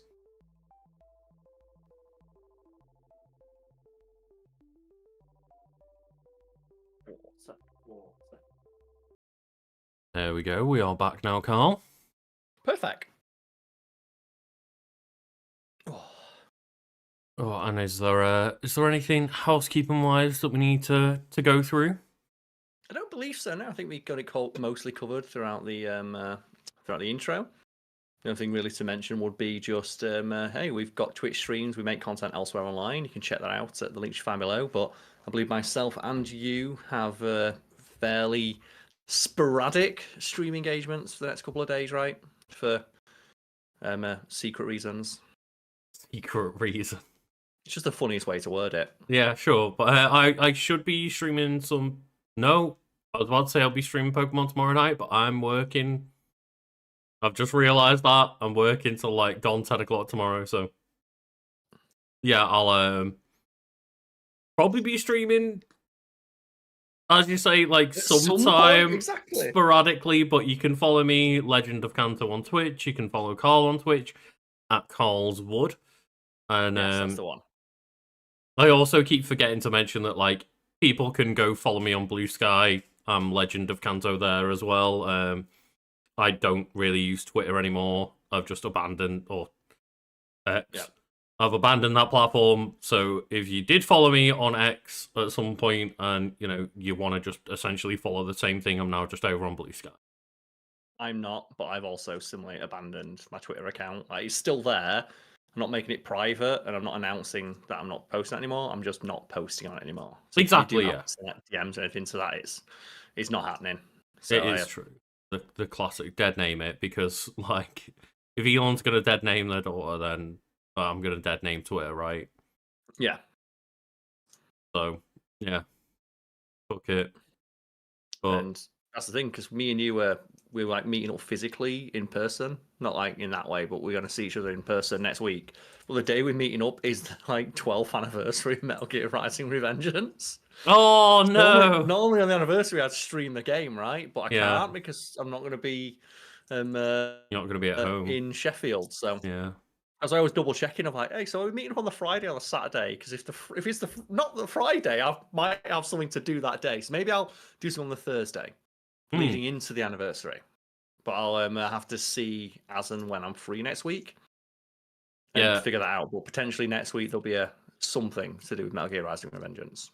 And I'm kind of like being a bit more loosey goosey with the actual things that I stream, because like before working at Nando's again, like I was streaming Monday, Tuesday, Thursdays like most of the time, but now between that and then having to like shift recording, editing around, doing stuff like that more, it's been a bit more sporadic. So like I might be less committed to like specific playthroughs and stuff. Like the last couple of streams I've done, it's like, fuck it, let's just decide what I want to play on the day kind of thing. And yes, I've recently been trying to like play Zelda Ocarina of Time in reverse order via glitches and stuff, and played some Pokemon Colosseum to try and remember how good that was, and we did some Marvel Rivals, and I'll be continuing my Super Mario RPG playthrough because it was my sub goal. But a lot of the time I'm going to be trying to just like maybe just play it by ear a bit more and play what I feel like it rather than what is determined by a schedule. Well, that sounds like a very good plan. I'll continue to play Metal Gear Rising: Revengeance as and when I'm able to. Yeah, it's like now that I'm sometimes able to stream less than I used to, I'm like, I want to really make the most of the streams that I'm doing and make sure I'm enjoying my time, right? Yeah. So just if I'm not in the mood to play a specific thing, it's like, well, it's my stream. I can do what I want, technically. Exactly, yeah. If you're not enjoying it, you're not enjoying it. Like, I was playing through Okami, and speaking of a game that's like very, very talky and text heavy, he's like, I did a couple of streams and was like 5 hours into the game, and it felt like the tutorial was still going, and I was like, I just don't have the energy to be doing this. I'm going to play it off stream. Yeah, it's a very difficult game to stream because it's hard to make entertaining content out of. When it is just constant walls of silent text for like hours and hours and hours, it's like it became like pulling teeth a little bit. But yes, I believe that's all we need to mention, and make sure anyone that is watching live, you remember to give us a like while you are watching. But other than that, Karl, let's go on to your wiki. Well, it's like we don't plan these in advance. Like I sometimes know what you're going to talk about, you sometimes know what I'm going to talk about, but we very rarely specifically know what the other person's talking about and then tailor what we pick. Yeah. It's way less like thought about than people may assume. But generally, we can think of a way there the two things link up somehow. And the thing I picked today is the inverse of Death Stranding in a way, because Death Stranding is one creative's singular vision, for better or worse, right? It's Hideo Kojima wanted to make that game that way, and that's the way it got made. The game I'm talking about today is very much the opposite, where they took what the original creator intended and said, fuck that, it didn't work, scrap it and start again. And that game is Ninja Gaiden 3 Razor's Edge. And how familiar are you with Ninja Gaiden 3 The Razor's Edge? So, I don't know, because which Ninja Gaiden 3 is this? There are multiple versions of Ninja Gaiden 3, and that's one of the things that's interesting about Ninja Gaiden as a series, because the series is actually a lot of games, and there is the classic series, which is the side scrollers, and the modern series. And the modern series, I have the full list of games in front of me now, Lucas. So, the modern series for Ninja Gaiden comprises of Ninja Gaiden Black, Ninja Gaiden Dragon Sword, Ninja Gaiden 2, Ninja Gaiden 3, Ninja Gaiden 4. But you also have Ninja Gaiden Sigma, Ninja Gaiden Sigma 2, Ninja Gaiden 3 Razor's Edge, Ninja Gaiden Sigma Plus, Ninja Gaiden Sigma 2 Plus, Ninja Gaiden Master Collection, Ninja Gaiden 2 Black, Yaiba, Ninja Gaiden Z, and Ninja Gaiden Clans. For a second, it really threw me off because I was like, there was a Ninja Gaiden 4, and it's like, no, that's the game that's coming out this year. Yeah. Yes. And in regards to Ninja Gaiden 1, there is like 3-4 versions of that game. You have the original Ninja Gaiden, you have Ninja Gaiden Black, you have Ninja Gaiden Sigma, then you have the version of Ninja Gaiden Sigma that is present on the Ninja Gaiden Master Collection. Likewise for Ninja Gaiden 2, you have Ninja Gaiden 2, Ninja Gaiden Sigma 2, Ninja Gaiden Sigma 2, like master version, and then you have Ninja Gaiden 2 Black, which is the Ninja Gaiden 2 with elements from Sigma put in. That they just released a few weeks ago. Just released right? just now, yeah, yes. Yeah. And one of the interesting things about every time they release like a new Ninja Gaiden game, or like, it's a game based on another Ninja Gaiden game, is that they take stuff out and put stuff in. And as a result, it's very difficult to disdain what the series is like just ethos is, because they will seemingly just take shit out that was important, but then put other stuff in. For example, Ninja Gaiden 3 was a radical departure from Ninja Gaiden 2. So Ninja Gaiden 2, you played through it with myself, Lucas, on my old gaming channel, yes? Yeah, indeed. And Ninja Gaiden 3, I definitely have played the base game. It sucks. It sucks. Terrible. I picked it up for a few quid because character action games were always really cheap in PS2 360 era. Just pick it up secondhand for a few quid, give it a try, and I definitely didn't finish Ninja Gaiden 3, but I must have played the base game. I think I just played 3. Yeah. Well, Ninja Gaiden 3 sucks ass because Ninja Gaiden 2, the ethos of the original Ninja Gaiden 2, they've changed this for the remakes we're not talking about today, but it was super fast, high intensity ninja action with a collection of weapons. And a key system in that game that they heavily played up was the obliteration system. So during combat in Ninja Gaiden 2, and to a lesser extent Ninja Gaiden Sigma 2 and Ninja Gaiden Black 2, you will cut an enemy's limb off. And then you have the option to instantly kill that enemy, obliterate them, so they're no longer a threat. And something the enemy will do when they have a limb missing is they become more aggressive. They're easier to kill, but the trade-off is that the enemy will try to take you out and it'll take you out and itself. So, for example, some ninjas in the game, when they lose their arm, will pull out an explosive shuriken, grab you, and detonate themselves and kill you. Yeah, the amount of times I've been killed by one that I didn't notice was crawling on the floor and blew me up. It's damn it. Yeah. If they lose a leg, they'll do that. If they lose their head, they can explode. And that was what the entire game was built around, that system. For Ninja Gaiden 3, you can keep in mind as well, there's a point in that game where you go onto what's known as the infinite ninja staircase, where you fight approximately 8,000 ninjas at once. And you basically kill all of them in the most visceral whirlwind of destruction you've ever seen. Well, for Ninja Gaiden 3... I was going to say, don't forget to mention the Colosseum full of werewolves that Ryu Hayabusa takes out. Oh yeah, the infinite werewolf as well. But in regards to the ninjas that you kill, they thought when they were making Ninja Gaiden 3, so should we double down? Because normally sequels, they take what the previous game did and add more. So should we add more ninjas? Should we add more weapons? Should we add more ways to dispatch your enemies? Should we add more blood, more gore? Because that's what the appeal was for fans. No. Let's put one weapon in the game instead of 10. So there's one weapon. Okay, should we put in the obliteration system? No, we're going to take that out.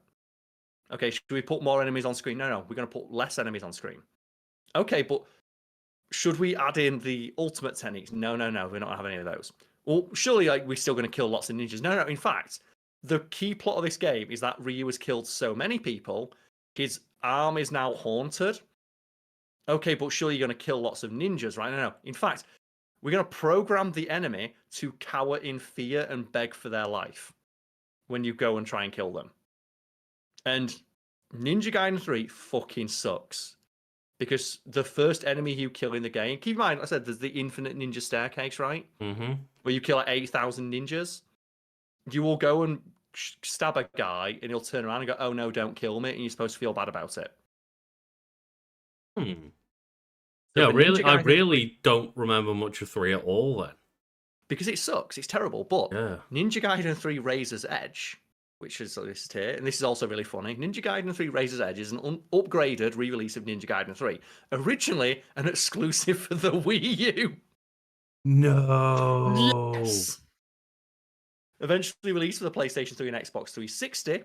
It was also part of the Master Collection as well. So the last thing about the Master Collection is not the definitive version of Ninja Gaiden 3 to contrary to its name, because it contains Razor's Edge, but it contains the Sigma 2 version of Ninja Gaiden 2, but then the black version of Ninja Gaiden 1. And Sigma fucking sucks. I was going to say, so Ninja it has the Gaiden's good versions of 1 and 3, but the bad version of 2. Version of 2.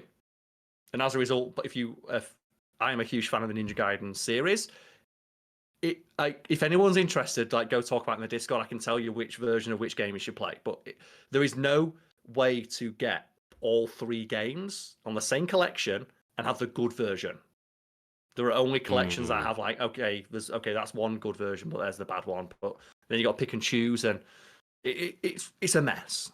Yeah, I guess even though I know that you have some complaints with Ninja Gaiden 2 Black, at least you could pick up the Master Collection and Ninja Gaiden 2 Black and have a decent time amongst the 3 games between those, right?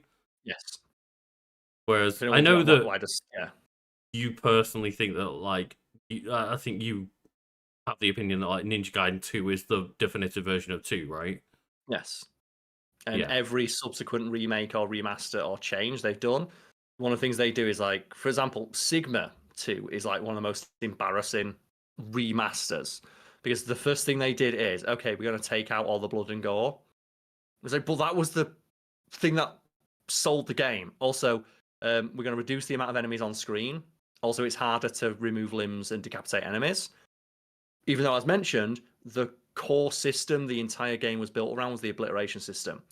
And by doing the changes that they made the game worse. Because now the cool thing that they made and built the entire game system and gameplay and the loop of combat around is no longer something you can actually take full advantage of. And it's weird, right? Yeah, that's really weird. The idea that, as you say, the game was essentially sold on the mechanic of obliterate. Remove limbs, obliterate. And also, just the sheer amount of enemies on screen. And but that comes hand in hand with the obliterate mechanic, right? And the blood and the gore that come with cutting off limbs and obliterating people. It's all revolving around the idea of quickly obliterating your enemies by removing their limbs, and then to completely almost change the game to go against that entire mechanic and thesis. Yes, and then with Ninja Gaiden 3, they tried to make it more story-driven, which is hilarious. Fucking, it's Ninja Gaiden, who gives a fuck? And they also tried to make you feel bad about killing enemies that consistently just shoot at you with rocket launchers from the second they appear on screen. Yeah, and then there was also, there was something to do with that Yaiba game as well, right? Of, That was also a similar thing, yeah. Of, there was a really awful version, and then, a version that was kind of redeemable afterwards. Yep, same with this. And just like I said as well, the fact there's one weapon in the game. Yeah. It's the ninja sword. And also, they didn't even fully label the moveset, because the story is the same as it is for Ninja Gaiden 3, but it follows the same plot with small interactive cutscenes removed, because they realize it also is that era of quick time events. Or RE4, well, they didn't learn, because remember, not Metal Gear Solid, Resident Evil 4 came out and had quick time events, and everyone's like, man, quick time events are great. But no one ever seemed to realize what made the quick time events in Resident Evil 4 great. And what was it that made them great, Lucas? I mean, I think, to me, part of the thing was, just the fact that they were sporadic enough that you never really knew when they were going to hit, but they weren't sporadic as much as, a Bayonetta, where it happens twice in the game and you don't see it coming. Yeah, so they happened often enough to keep you constantly engaged, which was the idea, but also they didn't happen so much as to get annoying. Mm-hmm. And you mentioned, and an example of them not appearing enough is Bayonetta, where Bayonetta has quick time events in cutscenes, but they don't happen enough for it to be something that you're aware of or constantly on edge for, and they're so quick and so sporadic that they will occasionally just be a cutscene in Bayonetta 1, where, press this button on screen, And it'll be the first time you've been asked to do that in like 2 hours. And if you don't press it exactly at the right time, you die in the cutscene and instantly fail the level. Yeah, like, and out of what, like, I don't know, 16, 18, 20 levels, there might be like 3 levels in the entire game that ever bring up a quick time event, so you never see it come in. Yeah, whereas Resident Evil 4 will have at least one per cutscene, generally. Like, generally, like, every cutscene or Most boss two, fights have a like, couple. every time that you watch a cutscene, it happens enough where you'll keep a hand on your controller and be aware of it, right?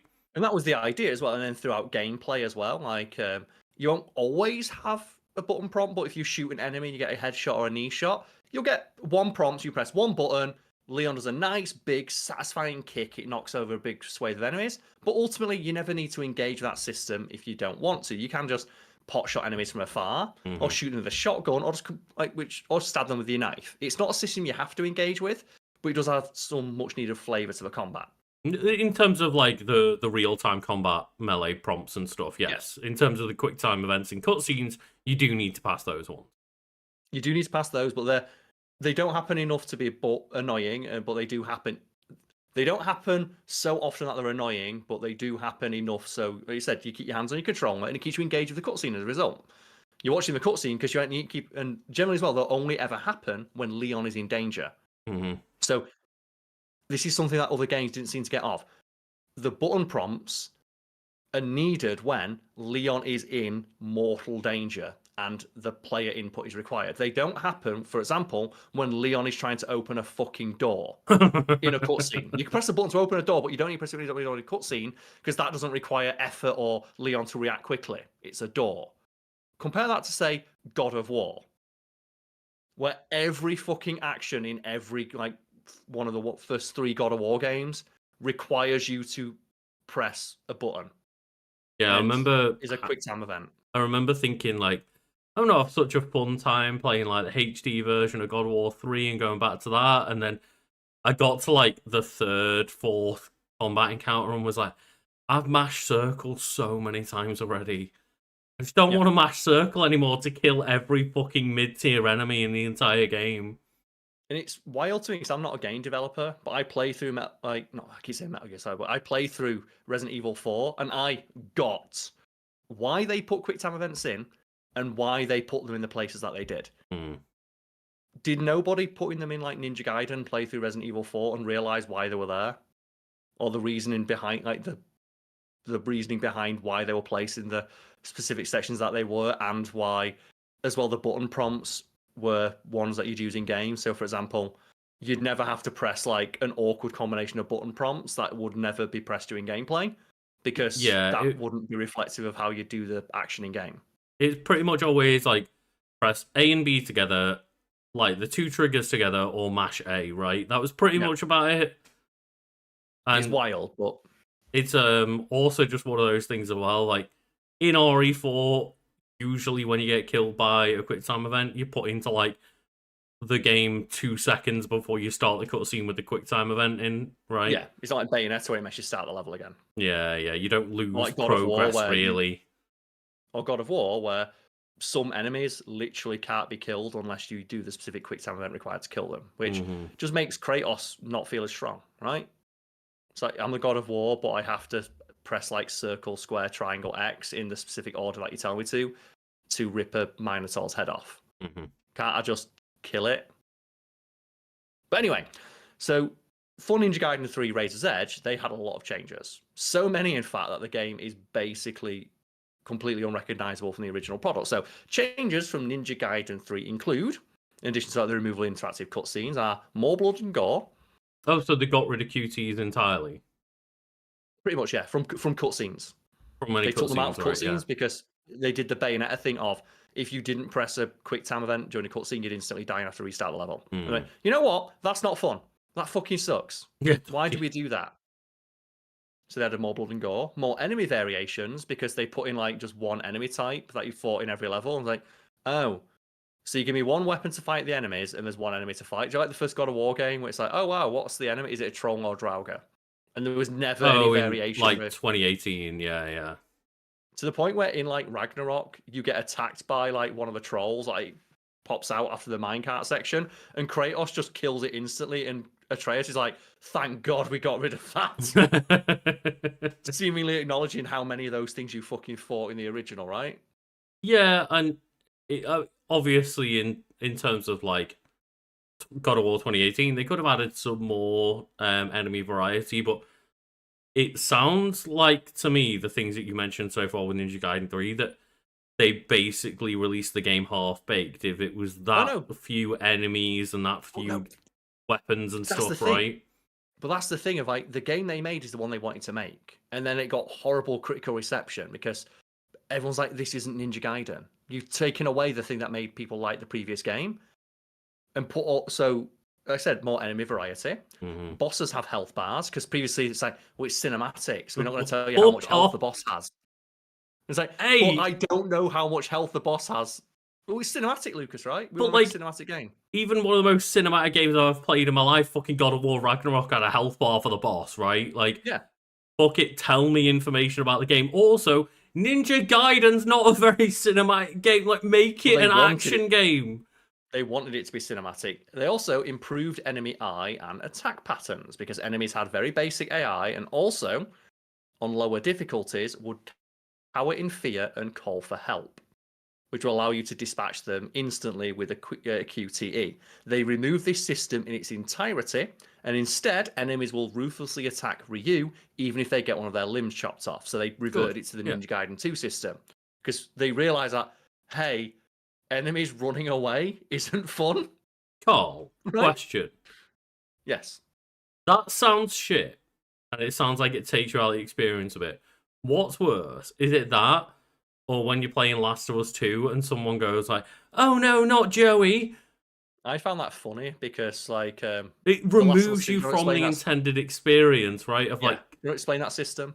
Yeah, so every single like NPC that you fought in The Last of Us 2 was programmed with a name, and there was times where like if you shot one person, then one of their friends could like shout out their name, or they're like, oh god, no, not Pamela, she had children. Like something like that, and just every time, instead of making me feel any emotional weight for killing that character, I was like, oh my god, that is dragging me so far out of the immersive experience. Yeah, the intention was to make you feel bad and to make you feel like all the enemies had a life outside of the combat encounter. Mm-hmm. The problem is that mechanically, enemies would just try and beat you to death with sledgehammers, and there was no way to avoid killing them. But it's like, you try to make me feel bad for killing them, but then you program them to throw Molotov cocktails at me when I like don't attack. Or, like similar enemies could surrender and like beg for their life. It's like, oh, it's a pretty interesting system. What happens if I choose not to shoot them? Oh, they'll bum rush you with a knife and try and kill you. At what point? Why should I give a fuck about killing? So it got to the point where my second playthrough, the first time I had that happen, I just pulled out a brick and beat them to death to save ammo, because I know that they're going to attack me, and mechanically, there is no justification to not do that. There's never a moment in the game where you can let somebody go and they go, oh, thank you so much, like, and run away and try and hide, right? It has no narrative impact, it has no mechanical impact. In fact, not, like, engaging with the system they try to put in place will make you fail the game. Mm-hmm. It's not like, say, like BioShock, is it, where you can choose to save or harvest the little sisters, where it does have, even though not only has narrative, that's like, it has narrative weight, but ultimately it's really annoying that the game goes, well, you can be an asshole and get more rewards, or be nice and feel better about it, but then if you are 100% good throughout the thing and never kill any girl, then you get more rewards near the end of the game, just before the final boss, and it's like, so either way, the better choice is to save them then. Yes, got it. But like, you wouldn't know that the first time playing through the game, whereas in Last of Us, you very quickly learn that there is never any reason to let the enemies live, because there is no system in the game that allows you to not kill them. You are railroaded into killing them every single time. Yeah, but it's similar to, like, you know, say BioShock with the girls. It's like, when you are able to, like, know that mechanic, and, like, if you've ever, you know, looked up a guide or looked up the game afterwards, or like top tips for BioShock, it's like the first thing people will tell you is like, there's no point ever having any thought about that mechanic. It's just don't kill them. Yeah, But that's like because you've got extra universe knowledge. But in regard, the Last of Us thing is always so fucking funny because the intention was to make you feel bad. It's like I just get annoyed now because you put this system in and you make them attack me even if I let them go. Mm-hmm. Which is the opposite of what they clearly intended to make you think about. It's like, wow, these people are assholes. I'm glad I killed them. It's I'm like, glad I killed them first. It goes so against the idea of Ninja Gaiden to encounter enemies that are gonna like beg for the life or run away or anything, because it's meant to be an action game that pushes you to your limits at all times, right? Like, yeah, it's the power fantasy. Ninja Gaiden 2, where there's constantly enemies trying to crawl towards you, like limbless, trying to blow you up for that final fuck you, is like, that's so much more fitting for a character action game. Yes, well, in that vein, enemies, when they lose their limbs, will attempt suicide attacks. So they took that system out, literally, and then they put it back in. Multiple things that you said of just, they got rid of the thing that they changed for 3 and put the 2 thing in. Yep. The rope mechanic was removed, and that was like just a traversal mechanic where you had to aim an arrow, go on a thing, and then do a very slow crawl animation. It's like, fucking sucks, get rid. Just when you finish a combat encounter, if it was in a rope section, Ryu just teleports to the next combat area. Let Ryu just fucking fly through the mission. Yeah. Cutscene in day 1 of the soldier begging for his life before eventually being killed was removed in its entirety. Dismemberment and the return of obliteration techniques as a way of finishing off injured opponents instead of downed ones. Because previously, in Ninja Gaiden 2, knock an enemy's limb off, dismember them, obliteration. In Ninja Gaiden 3, its enemies would crawl on the floor begging for their life, and you'd finish them. And like, one, that sucks because you try to make me feel bad about a series where they fire rocket launchers at me every moment I'm outside. Mm-hmm. But also, mechanically, that's not fun because the enemies crawl away. So it just means like after you've done a combat encounter, you have to run around looking for them on the floor, which is just not fun. And it's so strange because it really sounds like they just dumped Ryu from number 2 into the levels of number 3 at this point. They basically did. They basically just went and got all the stuff because they also had the steel on bone mechanic, which was revamped in its entirety. Because the steel on bone was every now and again you'd attack an enemy and you'd hit them, and it'd be like steel on bone. You have to like mash a button to force your way through the enemy. Okay. And it would only proc in specific scenarios, and there was no way to guarantee to proc it. So it was a quick time event that didn't happen enough or with enough consistency to ever actually take advantage of. Mm. So all it would do is it would just ruin your combo, because randomly in a combo you get the steel on bone thing and be like, oh, mash. Oh, you didn't mash hard enough, you fail, you get kicked. You've lost your combo, you've been damaged. Mm-hmm. Fuck you. Instead, it is now a counter mechanic where if you hit a grabbing enemy with a heavy attack, it automatically procs a blood on bone. So you can use it as a parry. Oh, okay. And it's also chainable. So once you've done it to one enemy, you can use it to like cut swathes through an entire group of enemies in a row. Okay. Yeah, that sounds better than what it was, yeah.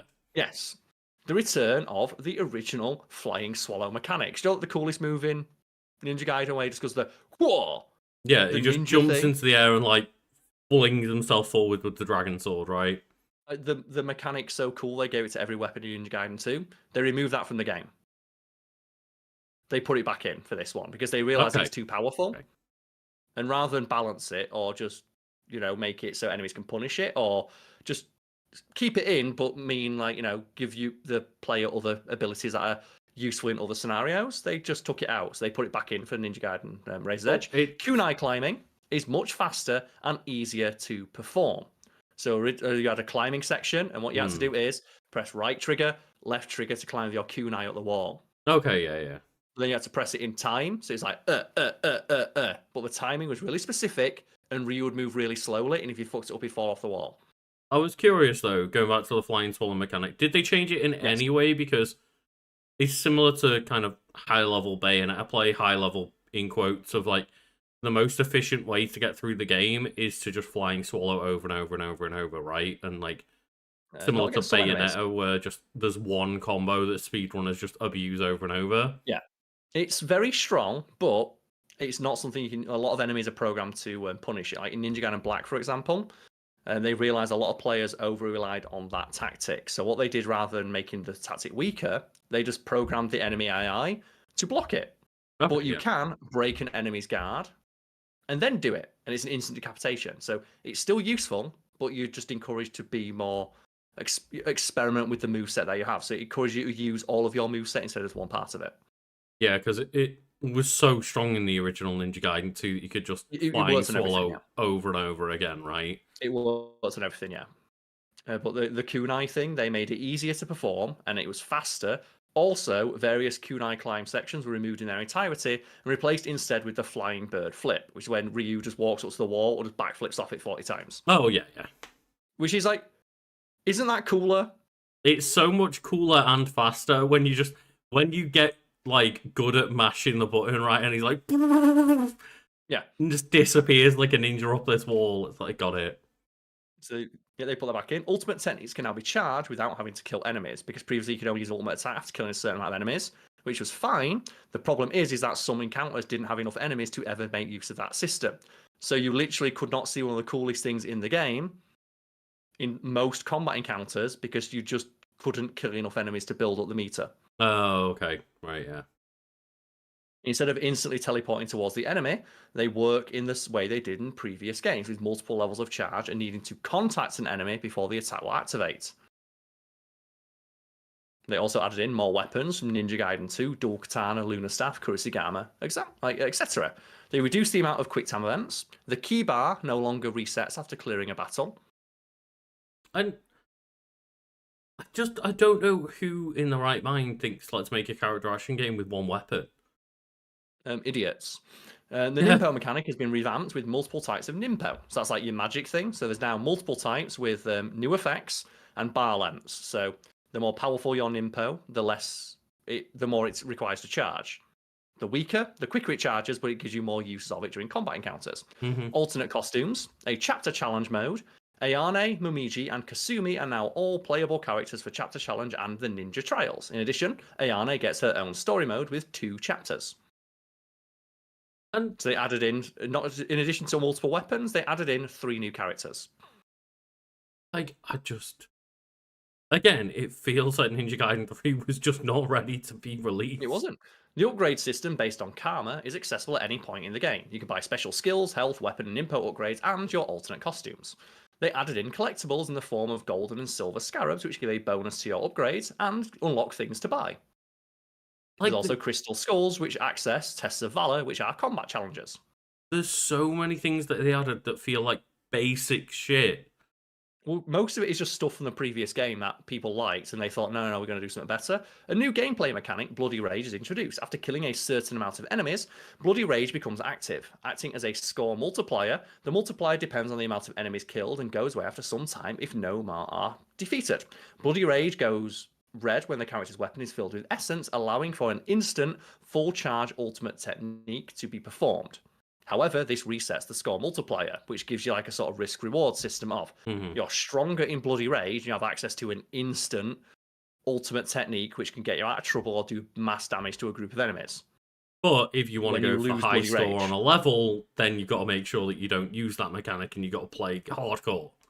But also, that encourages you to replay the game to get scores. And that's one of the reasons why they took out all the quick time events, because it realised that. Do you know when you think about replaying through a game and you think, oh, fuck, I've got to play Bayonetta? You think, oh, I replayed Bayonetta. Oh, fuck, I've got to do those like 9 QTE sections, like Bayonetta 3. Oh, fuck, I've got to do those like 14 surfing sections. Bollocks to that. Yeah. They realise, people won't replay our game if it fucking sucks.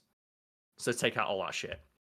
Yeah. Also, as well, finally, weapon move list now has the names for every input, because the move list wasn't even complete and featured, and there was like elements of the move list that weren't finished and didn't tell you all the combos. Jesus Christ. Like, I just don't get it, because it's one of those weird instances, right, of like, I kind of get, for example, like an annual release game like Call of Duty, where they're like, fuck it, get it out, we need this to release right now. Like, is it half ready? Yeah, who cares? We need to release it like October this year. But when it's Ninja Gaiden 3 that about 5 people are going to buy regardless, like, let it be a good game when you bring it out at very least. Let it be a game packed full of content with good decisions. Yeah. And it's hilarious how much they added to the game. And basically, just Ninja Gaiden 3, Razor's Edge, is just an upgraded version of 2. Yeah, yeah. And that's all people wanted. Like Joey said, like a sequel should just be more of the same. Mm-hmm. Ninja Gaiden 3 Razor's Edge feels like that. Whereas the original Ninja Gaiden 3, it feels so bare bones. There's nothing there. There's nothing to do. There's nothing to unlock. There's no costumes. There's no weapons. Yeah. There's no combos because they don't even tell you what you can do with your sword. Not even like extra challenges. There's no challenges. There's no like extra characters to unlock. There's no reason to ever replay the game. Yeah. And even if you did want to replay the game, it sounds like you'd have a shit experience anyway. Yep. Wild, right? God. Because I replay a lot of Capcom games because they're generally quite good in like Resident Evils and stuff, for like unlockables and, you know, trying to get S ranks on different difficulties and getting costumes and weapon unlocks and things like that because of, you know, hitting certain ranks and things, and just also because I like to try and get better at the game and get higher ranks in like Mercenaries mode and stuff. Yep. But like, I have nothing, no reason to go back at all. It's wild, right? Of just that Ninja Gaiden 3 was clearly someone's creative vision, and almost instantaneous, like, people don't like it. It fucking sucks. Make the old thing again. And they had so many years to see the response to Ninja Gaiden 3 of taking out stuff. And then for Ninja Gaiden Black 2, they took out stuff that was introduced in Sigma. For example, there's costumes at the start in the game. Oh. Yeah. They only just, as of an update today, which is what maybe they wanted to cover this wiki, there was an update for Ninja Gaiden Black 2 today that added in New Game Plus. But New Game Plus, you can't play a higher difficulty. You can only replay the same difficulty. Also, what does New Game Plus mean to you, Lucas? That you start a game again, but you have all of the unlockables and every, you know, all your character progress and stuff from when you just finished your last playthrough. Yeah, so in Ninja Gaiden 2, Ninja Gaiden Black 2, if I wanted to complete a harder difficulty with all my stuff unlocked, I have to complete the game once with nothing, unlock it all, and then I can play New Game Plus. Which is kind of defeats the point of New Game Plus. Also in New Game Plus, it resets all of your upgrades to level 1. So you have to buy all the upgrades again, which again is not New Game Plus. Yeah. That's not New Game Plus. It's just I now have access to all the weapons, but the weapons don't work the way they did in the end of the game last time. I have to upgrade them all again. And also, like, I can't play a new difficulty. That's such a half-baked New Game Plus. Like, the difficulty thing is one thing. Some games do it that way, some games don't. But the idea of like resetting your upgrades, that's not New Game Plus anymore then. Yeah. Also, there's just a bunch of stuff in the game that's just not there. For example, you can play as Ayane and Momiji in the game, but not Kasumi, even though they had their moveset working. So you only got 2 characters. And Rachel, but you can only play as them in the one mission they appear in the story mode. You can't play through the rest of the story as them, just like they have a full moveset. Yeah, that's wild. They also have the tag missions, which were in Ninja Gaiden Sigma 2, which you can play online, but they've not put an online component in, so you can only play with an AI partner. And the AI partner fucking sucks and dies all the time to the point where it would legit be easier to play on your own.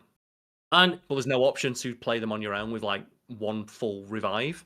You have to play with the AI partner that instantly dies and gets killed because its AI is so shit.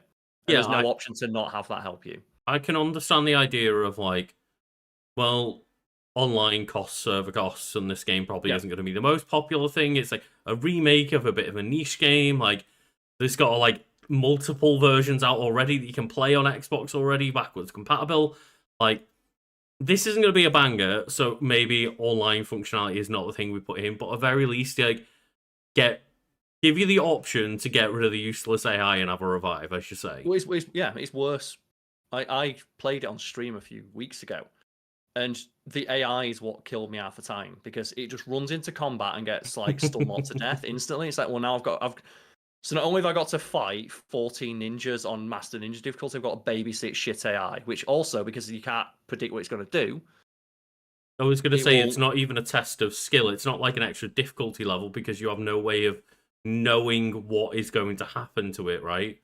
Yes, and and that's why I said it would literally be easier to play on your own, because if I was playing on my own, I could use my knowledge of the game to know that, okay, if I do this, I know that the enemy AI will only react in this one specific way. When you've got a shitty AI partner And then you don't randomly doing know things, which you don't know whether like the AI are gonna aggro to you or the AI partner either. So like you can't even predict what your enemies are necessarily gonna do, let alone your own AI partner, and it just adds such a ball ache of a random element into it. like I said, it'd be literally easier to do without it. Similarly, they took out Tests of Valor, which was just combat challenges where it's like there's about 7, 8 throughout the game. It's like go into a room, you fight like 100 enemies at once, and you get like an upgrade. And they're That'd just be cool not to in have that. there. Not in there anymore. You just Because this is the fight. problem, like, And this you is keep in mind as expect well. a This release is like this to be the definitive version of the game. version of the game, yeah. Or costumes, for example. There's like 2 unlockable costumes.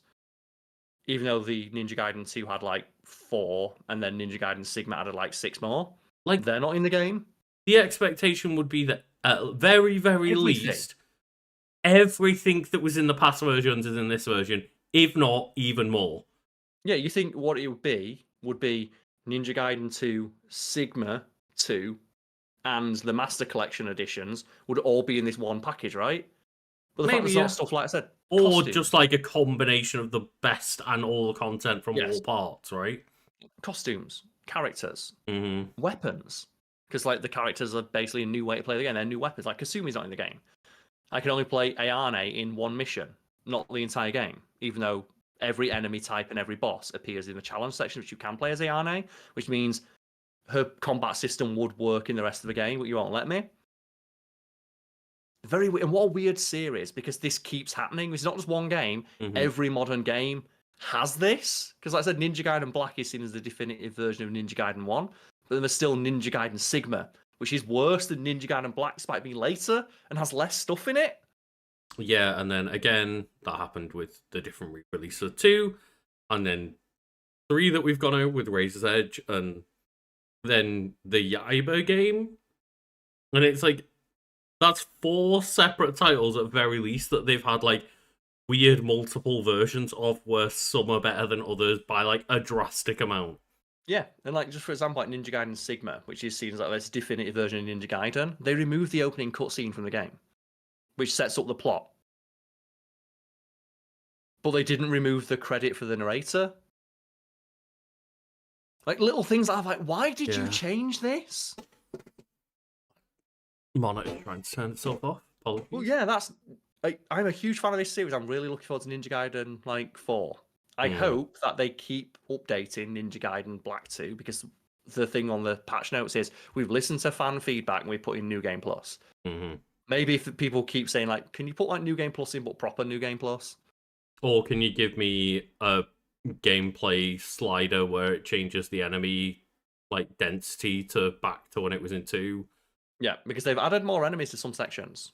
Right. That's another thing that they've added in like the patch of like we put more enemies, because what the problem is they, rather than having like 500 enemies, it's like let's just have 20 enemies, but they come in like 2 at a time. Mm-hmm. The problem is that the spawns are busted. So, for example, you'll go into combat encounters and there's the one enemy that's like programmed to stand really far back and shoot rocket launchers, but you won't get the next wave till you kill them. Yeah. But you'll kill them and then like 40 more enemies run in. It's like, can't you just have them come in progressively so there's always the same amount of enemies on screen? So it at least feels like there's a lot. I at very least think that every single game should have the Resident Evil Mercenaries chicken from 5, where just if you don't kill the chicken, then you can't get the last wave of enemies in. It's great. You gotta hunt down a random chicken, a brown chicken on a brown map that's like wandering around randomly somewhere, sprinting around. I'll never forget when I had like a 150 combo in Resident Evil 5 killed because I was on like 0 health. I was like, well, it's fine, so I don't need to use a healing item because I'm on like, this is the last thing, and the chicken did the jump up and got me. The chicken jumps through because it does like 1 pip of damage. It does like 1 HP damage, yeah. But it was enough to take me into like the danger, and because you're playing on your own, you can't revive on your own. I just fucking died. And Oh, I can was you so mad. imagine the alternate timeline where like Chris Redfield actually got downed by a chicken? That's what the thing is, though. If anyone was going to somehow earn the ire of chickens, it's Chris fucking Bison Arms Redfield, right? Of the amount of protein he must have eaten. How much protein has that man packed away? He's probably killed like 8,000. Do you know, like the Infinite Ninja Staircase? Hmm. That's Chris Redfield at a buffet line of chicken. But that's a topic for another day. And Chris Redfield and Leon Kennedy and Resident Evil are all on my list, but Hmm. that's not the topic of today's conversation. But yeah, that's what it's a. Isn't that interesting? Of like how much of the game they And just straight up said shit can it? It sucks. it's so fucking hilarious to like go through that entire list of changes and then it'd be like, yeah, and it's Wii U exclusive. Yeah, Like, fuck can you? you. They did all that effort for the Wii U, and that was like, and people were complaining about it. It's like I remember hearing that the definitive version of Ninja Gaiden 3 that actually works and feels like a proper successor to Ninja Gaiden 2 was locked to the Wii U, and I was mad about that. Like, it's like one of the best versions of Metal Gear Solid 3 is stuck behind the 3DS because they put shit in that's not in any other version of the game. Like Okay. originally, like camera controls, like the full 360 camera, that was exclusive to the 3DS version for a little bit. Was that not in like Subsistence already? I don't think it was in Subsistence, but it was in the HD version. I remember there being some kind of camera control added in Subsistence, but I can't remember. But also what it was. Subsistence, all the shit that's in that is not in the HD version. Oh, really? Fucking hell. There's some stuff missing, but isn't that wild though? Of how much they changed? Of like you said, Yeah. and then to lock it exclusive to a console that didn't sell. Oh god, that's that. You know what? That's so great. That's so It is. fantastically fuck you that it goes all the way around to just be fucking funny. Lucas, there was a time when I was debating getting a Wii U to play it because I heard, no, it's better. It's the best version of the game. I was like, but it's on the Wii U. Can you think, like, folks at home, can you think of any game? Honestly, Any game. I'm genuinely surprised that you hadn't messaged me at some point being like, Asking you to play can I buy Ninja Gaiden 3 and come round and use your Wii U for the weekend or something? It's what I'm like. Can you think of anything, any game where they changed that much for like a re-release or a remaster? Not that many things. That's They like took out that changing much the stuff. entire fucking game. Apart from like the the closest you get levels, they basically changed fucking everything.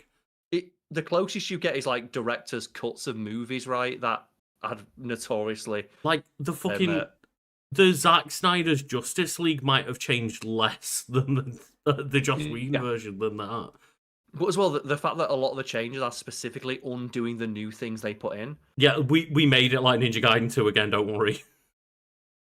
It's so wild. I can't think of any other game where they've done that much to. They stripped. I said they took out entire systems. They took out narrative elements. I can think of games that changed like a system or two for a re-release, but not like basically the entire fundamentals of the gameplay. No, they removed all the quick time events because they fucking sucks. They shit. Get rid of them. But like, I'm sure there's a game where like, yeah, we toned down or got rid of quick time events on the like remaster or something, right? Like that one change seems feasible. But every single one of there being like 20 other changes that are that big and change the gameplay that much. That's fucking insane. It's interesting, right? And I think it's worth covering just for the fact of how unique it is. I think each of those changes individually, you might see something like I said, adding new costumes is a popular one, or we put a new character in, or we took something from an old game and we added it to this one because fans like it, or we revamped the systems, or we put more options in, or like new level select or new game plus, but just everything in. Well, it's going to be really interesting for me because I got the director's cut content for Death Stranding just after I'd already beaten the game, and I dicked around with it for half an hour and was like, I've already beaten the game. There's not really much I can do with this, but it has one of those weird things that happens in a lot of games that have extra content where I'm now at a point where I'm like early on in the game, but they've given me like an exoskeleton that increases my stability and carry weight from basically like I think it's like chapter 2 of the game, and that fundamentally is going to change the experience of playing that entire game. Because that reminds me of Dead Space, where Dead Space, whenever I play Dead Space, like remasters and stuff, I have to specifically, okay, are they putting in the DLC? Get rid, because the DLC made the game too easy. Like if they give you like end game guns and stuff, armors and DLC weapons would just literally like pay to make the game easier, right? Yeah, because they would be the equivalent of end game stuff, because they presumably wanted the DLC weapons to have parity with end game stuff, so you didn't not find them useful. Yeah. The problem is when you have access to end game stuff at the start of the game, and it fundamentally changes the experience that they presumably spent a long time crafting. They thought out this entire difficulty curve, and as I say, like making the game a ball ache to begin with, so that you get these moments of catharsis when you like finally connect other regions and get all the other shit in from other people, and like, is that gonna just be completely like neutered from my experience playing it again? Because like, fuck it, is some DLC. And it'll presumably be a different experience, but it's not the experience that was intended. It's like maybe a new game plus, like with Ninja Gaiden, of the first time through the game where you're struggling and you get new weapons, you unlock new moves. Your second time through the game, your new game plus run, shouldn't have you dicking around upgrading weapons. It's like, well, I've got all my weapons and now I know which one I like to use. Now I'm going back into, I'm showing the enemy what fucking for. Yeah, like I should get the ability to unlock the infinite grenade, the infinite rocket launcher in Resident Evil, and go back through it, be like, absolutely fuck you all. I am now the problem. Can you imagine if you did a Resident Evil 4 New Game Plus run, and it's like, oh, here's all the guns you had previously, but you got to upgrade them all again? You're like, well, what's the fucking point? I want to start the game again. Yeah. Whatever. I'm annoyed about it, but I still played it. It's still a good game if you're a fan of that stuff. But man, that one that put me on my ass when I was reading through. Like, they changed everything. Yeah, that is way more than I've ever heard. And like, feel free to correct us in the comments. I can't think of a game that has changed that fundamentally on re-release than that. It feels like It feels like at some point during production, someone just got too much control and couldn't be told no. And the fact that it's for the Wii U, which they must have known at that time was not selling well, but they still put this much effort in, feels like they just, out of principle, we want to fix the game. It's like, even when I think of one where it's a very controversial remake of Metal Gear Solid, it's on the mind because we're talking about Kojima and stuff, like the Twin Snakes. Most people who are real Metal Gear hardcore fans think that Twin Snakes is a bad remake because it ruins the difficulty of the game because of the first person shooting and stuff. And like, it literally just neuters entire boss fights. But it sounds like Twin Snakes being a complete overhaul remake changed less than a different version of Ninja Gaiden 3 did. Yeah. Because I think it's not a remake or remaster, it's just an updated version of the game. Yeah. Crazy. But that's still insane. interesting. Also, fuck the dinosaur boss. Like, we didn't give bosses life bars. It's like, I'm off. so glad that I picked up that game for like maybe £5 or less and never thought about it again. Because if I'd paid full price for Ninja Gaiden 3, I'd probably have been so mad. Do you know what makes it worse as well? Because that can work if you visually indicate Monster Hunter. We mentioned Monster Hunter. Monster Hunter does not have life bars. There are mods for the game that add life bars. As a fan of the series, I am vehemently against those. Do you know why? Because as you fight the boss, the monster, it will become visually apparent when its health is low. And also its behavior changes as its health gets low. Behavior changes. It will visually look different. It will tire. It will stagger. It will attack more aggressively at certain points. That is it. So the fact it's on lower health is indicated. In Ninja Gaiden, the enemy on full health, the enemy on like 1 pip of health will act in the exact same way. So there's no indication. And as well, there's some bosses, and this is the thing, that are immune to certain attacks. So you can't tell whether you're doing damage or not. So yeah, do you know a really good way to, for example, as a spider boss where you can't damage its legs, but you think, well, I've got a fucking ninja sword, I'll attack its legs. And you can attack its legs for like 5 minutes and just not know that you're not doing any damage to it. Like there's a T-Rex enemy that has like Armstrong tech, and whenever it's covered in the metal, you don't do damage. which obviously when you hit it and you got a life bar, its life bar goes tink. But then you also at the same time, if you hit a weak point, where you hit a weak point and a big chunk goes off. Isn't the first boss of Ninja Gaiden 2 a spider boss where you attack the legs? It's a guy turned into a spider. Right. Yeah. Something around that lines.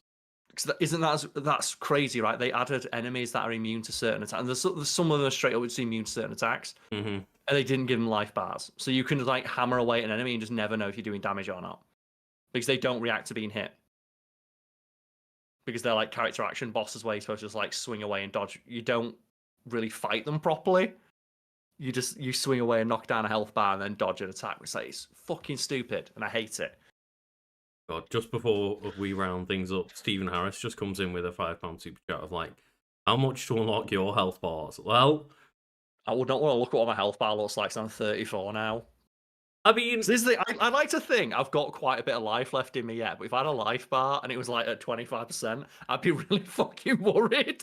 That's the thing, right? Like they bring it up in Death Note of like being able to see someone's lifespan above their head. I wouldn't want to know. And like just being like, oh, that person's like 15 years old. What is their lifespan? What do you mean they've only got 2 years left? What the fuck?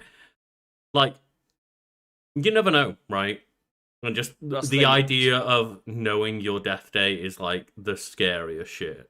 And both options are equally terrifying, because if I had a life bar above my head and I've got 85 years left, I'd be probably become complacent, right? Well, I've got 85 years left. Who gives a shit? Why not put that off till tomorrow? And then by that point, I'd waste like 20 years. Likewise, if it said I've got 10 years left, that'd also be terrifying, because I'd just spend that 10 years worried about when you're going to die, right? And I would not enjoy that 10 years I had left. So either option results in you wasting time. I'd rather just live in the moment, as it were. But yeah, it'd be, for lots of like, you've got like, maybe, but if it's not in regards to like just life overall, if it's just like your overall health and fitness, like how you're feeling on that day, like if you come in hungover to work and like everyone sees that you've got like 10% health bar right now, it's like all the Sims bars, right, when they're all just in the red, and it's like, oh. I think the thing that get me is I don't think I'd ever feel 100%. I feel like at this point, at 34 years of age, it's probably in that case it's relative, right? If it's a day-to-day health bar of how you're doing, it's got to be your potential. Yeah, but at this point, I feel like one of those phones. You charge your phone for an hour, but you pull it up, it's got like 70%. That's enough to get through the day. That's how I feel most days. I feel like most days, like it's just like, well, it's got 70%, which is not 100%, but it's enough to get through what I need to get done. Karl, we're still only in our 30s. We're still young. It's not as healthy feeling as being in your 20s, but we're still relatively young. Well, Lucas, both of us have got terrible sleeping habits. We both you've got basically insomnia, and I just sleep for 4 hours at a time. Yeah.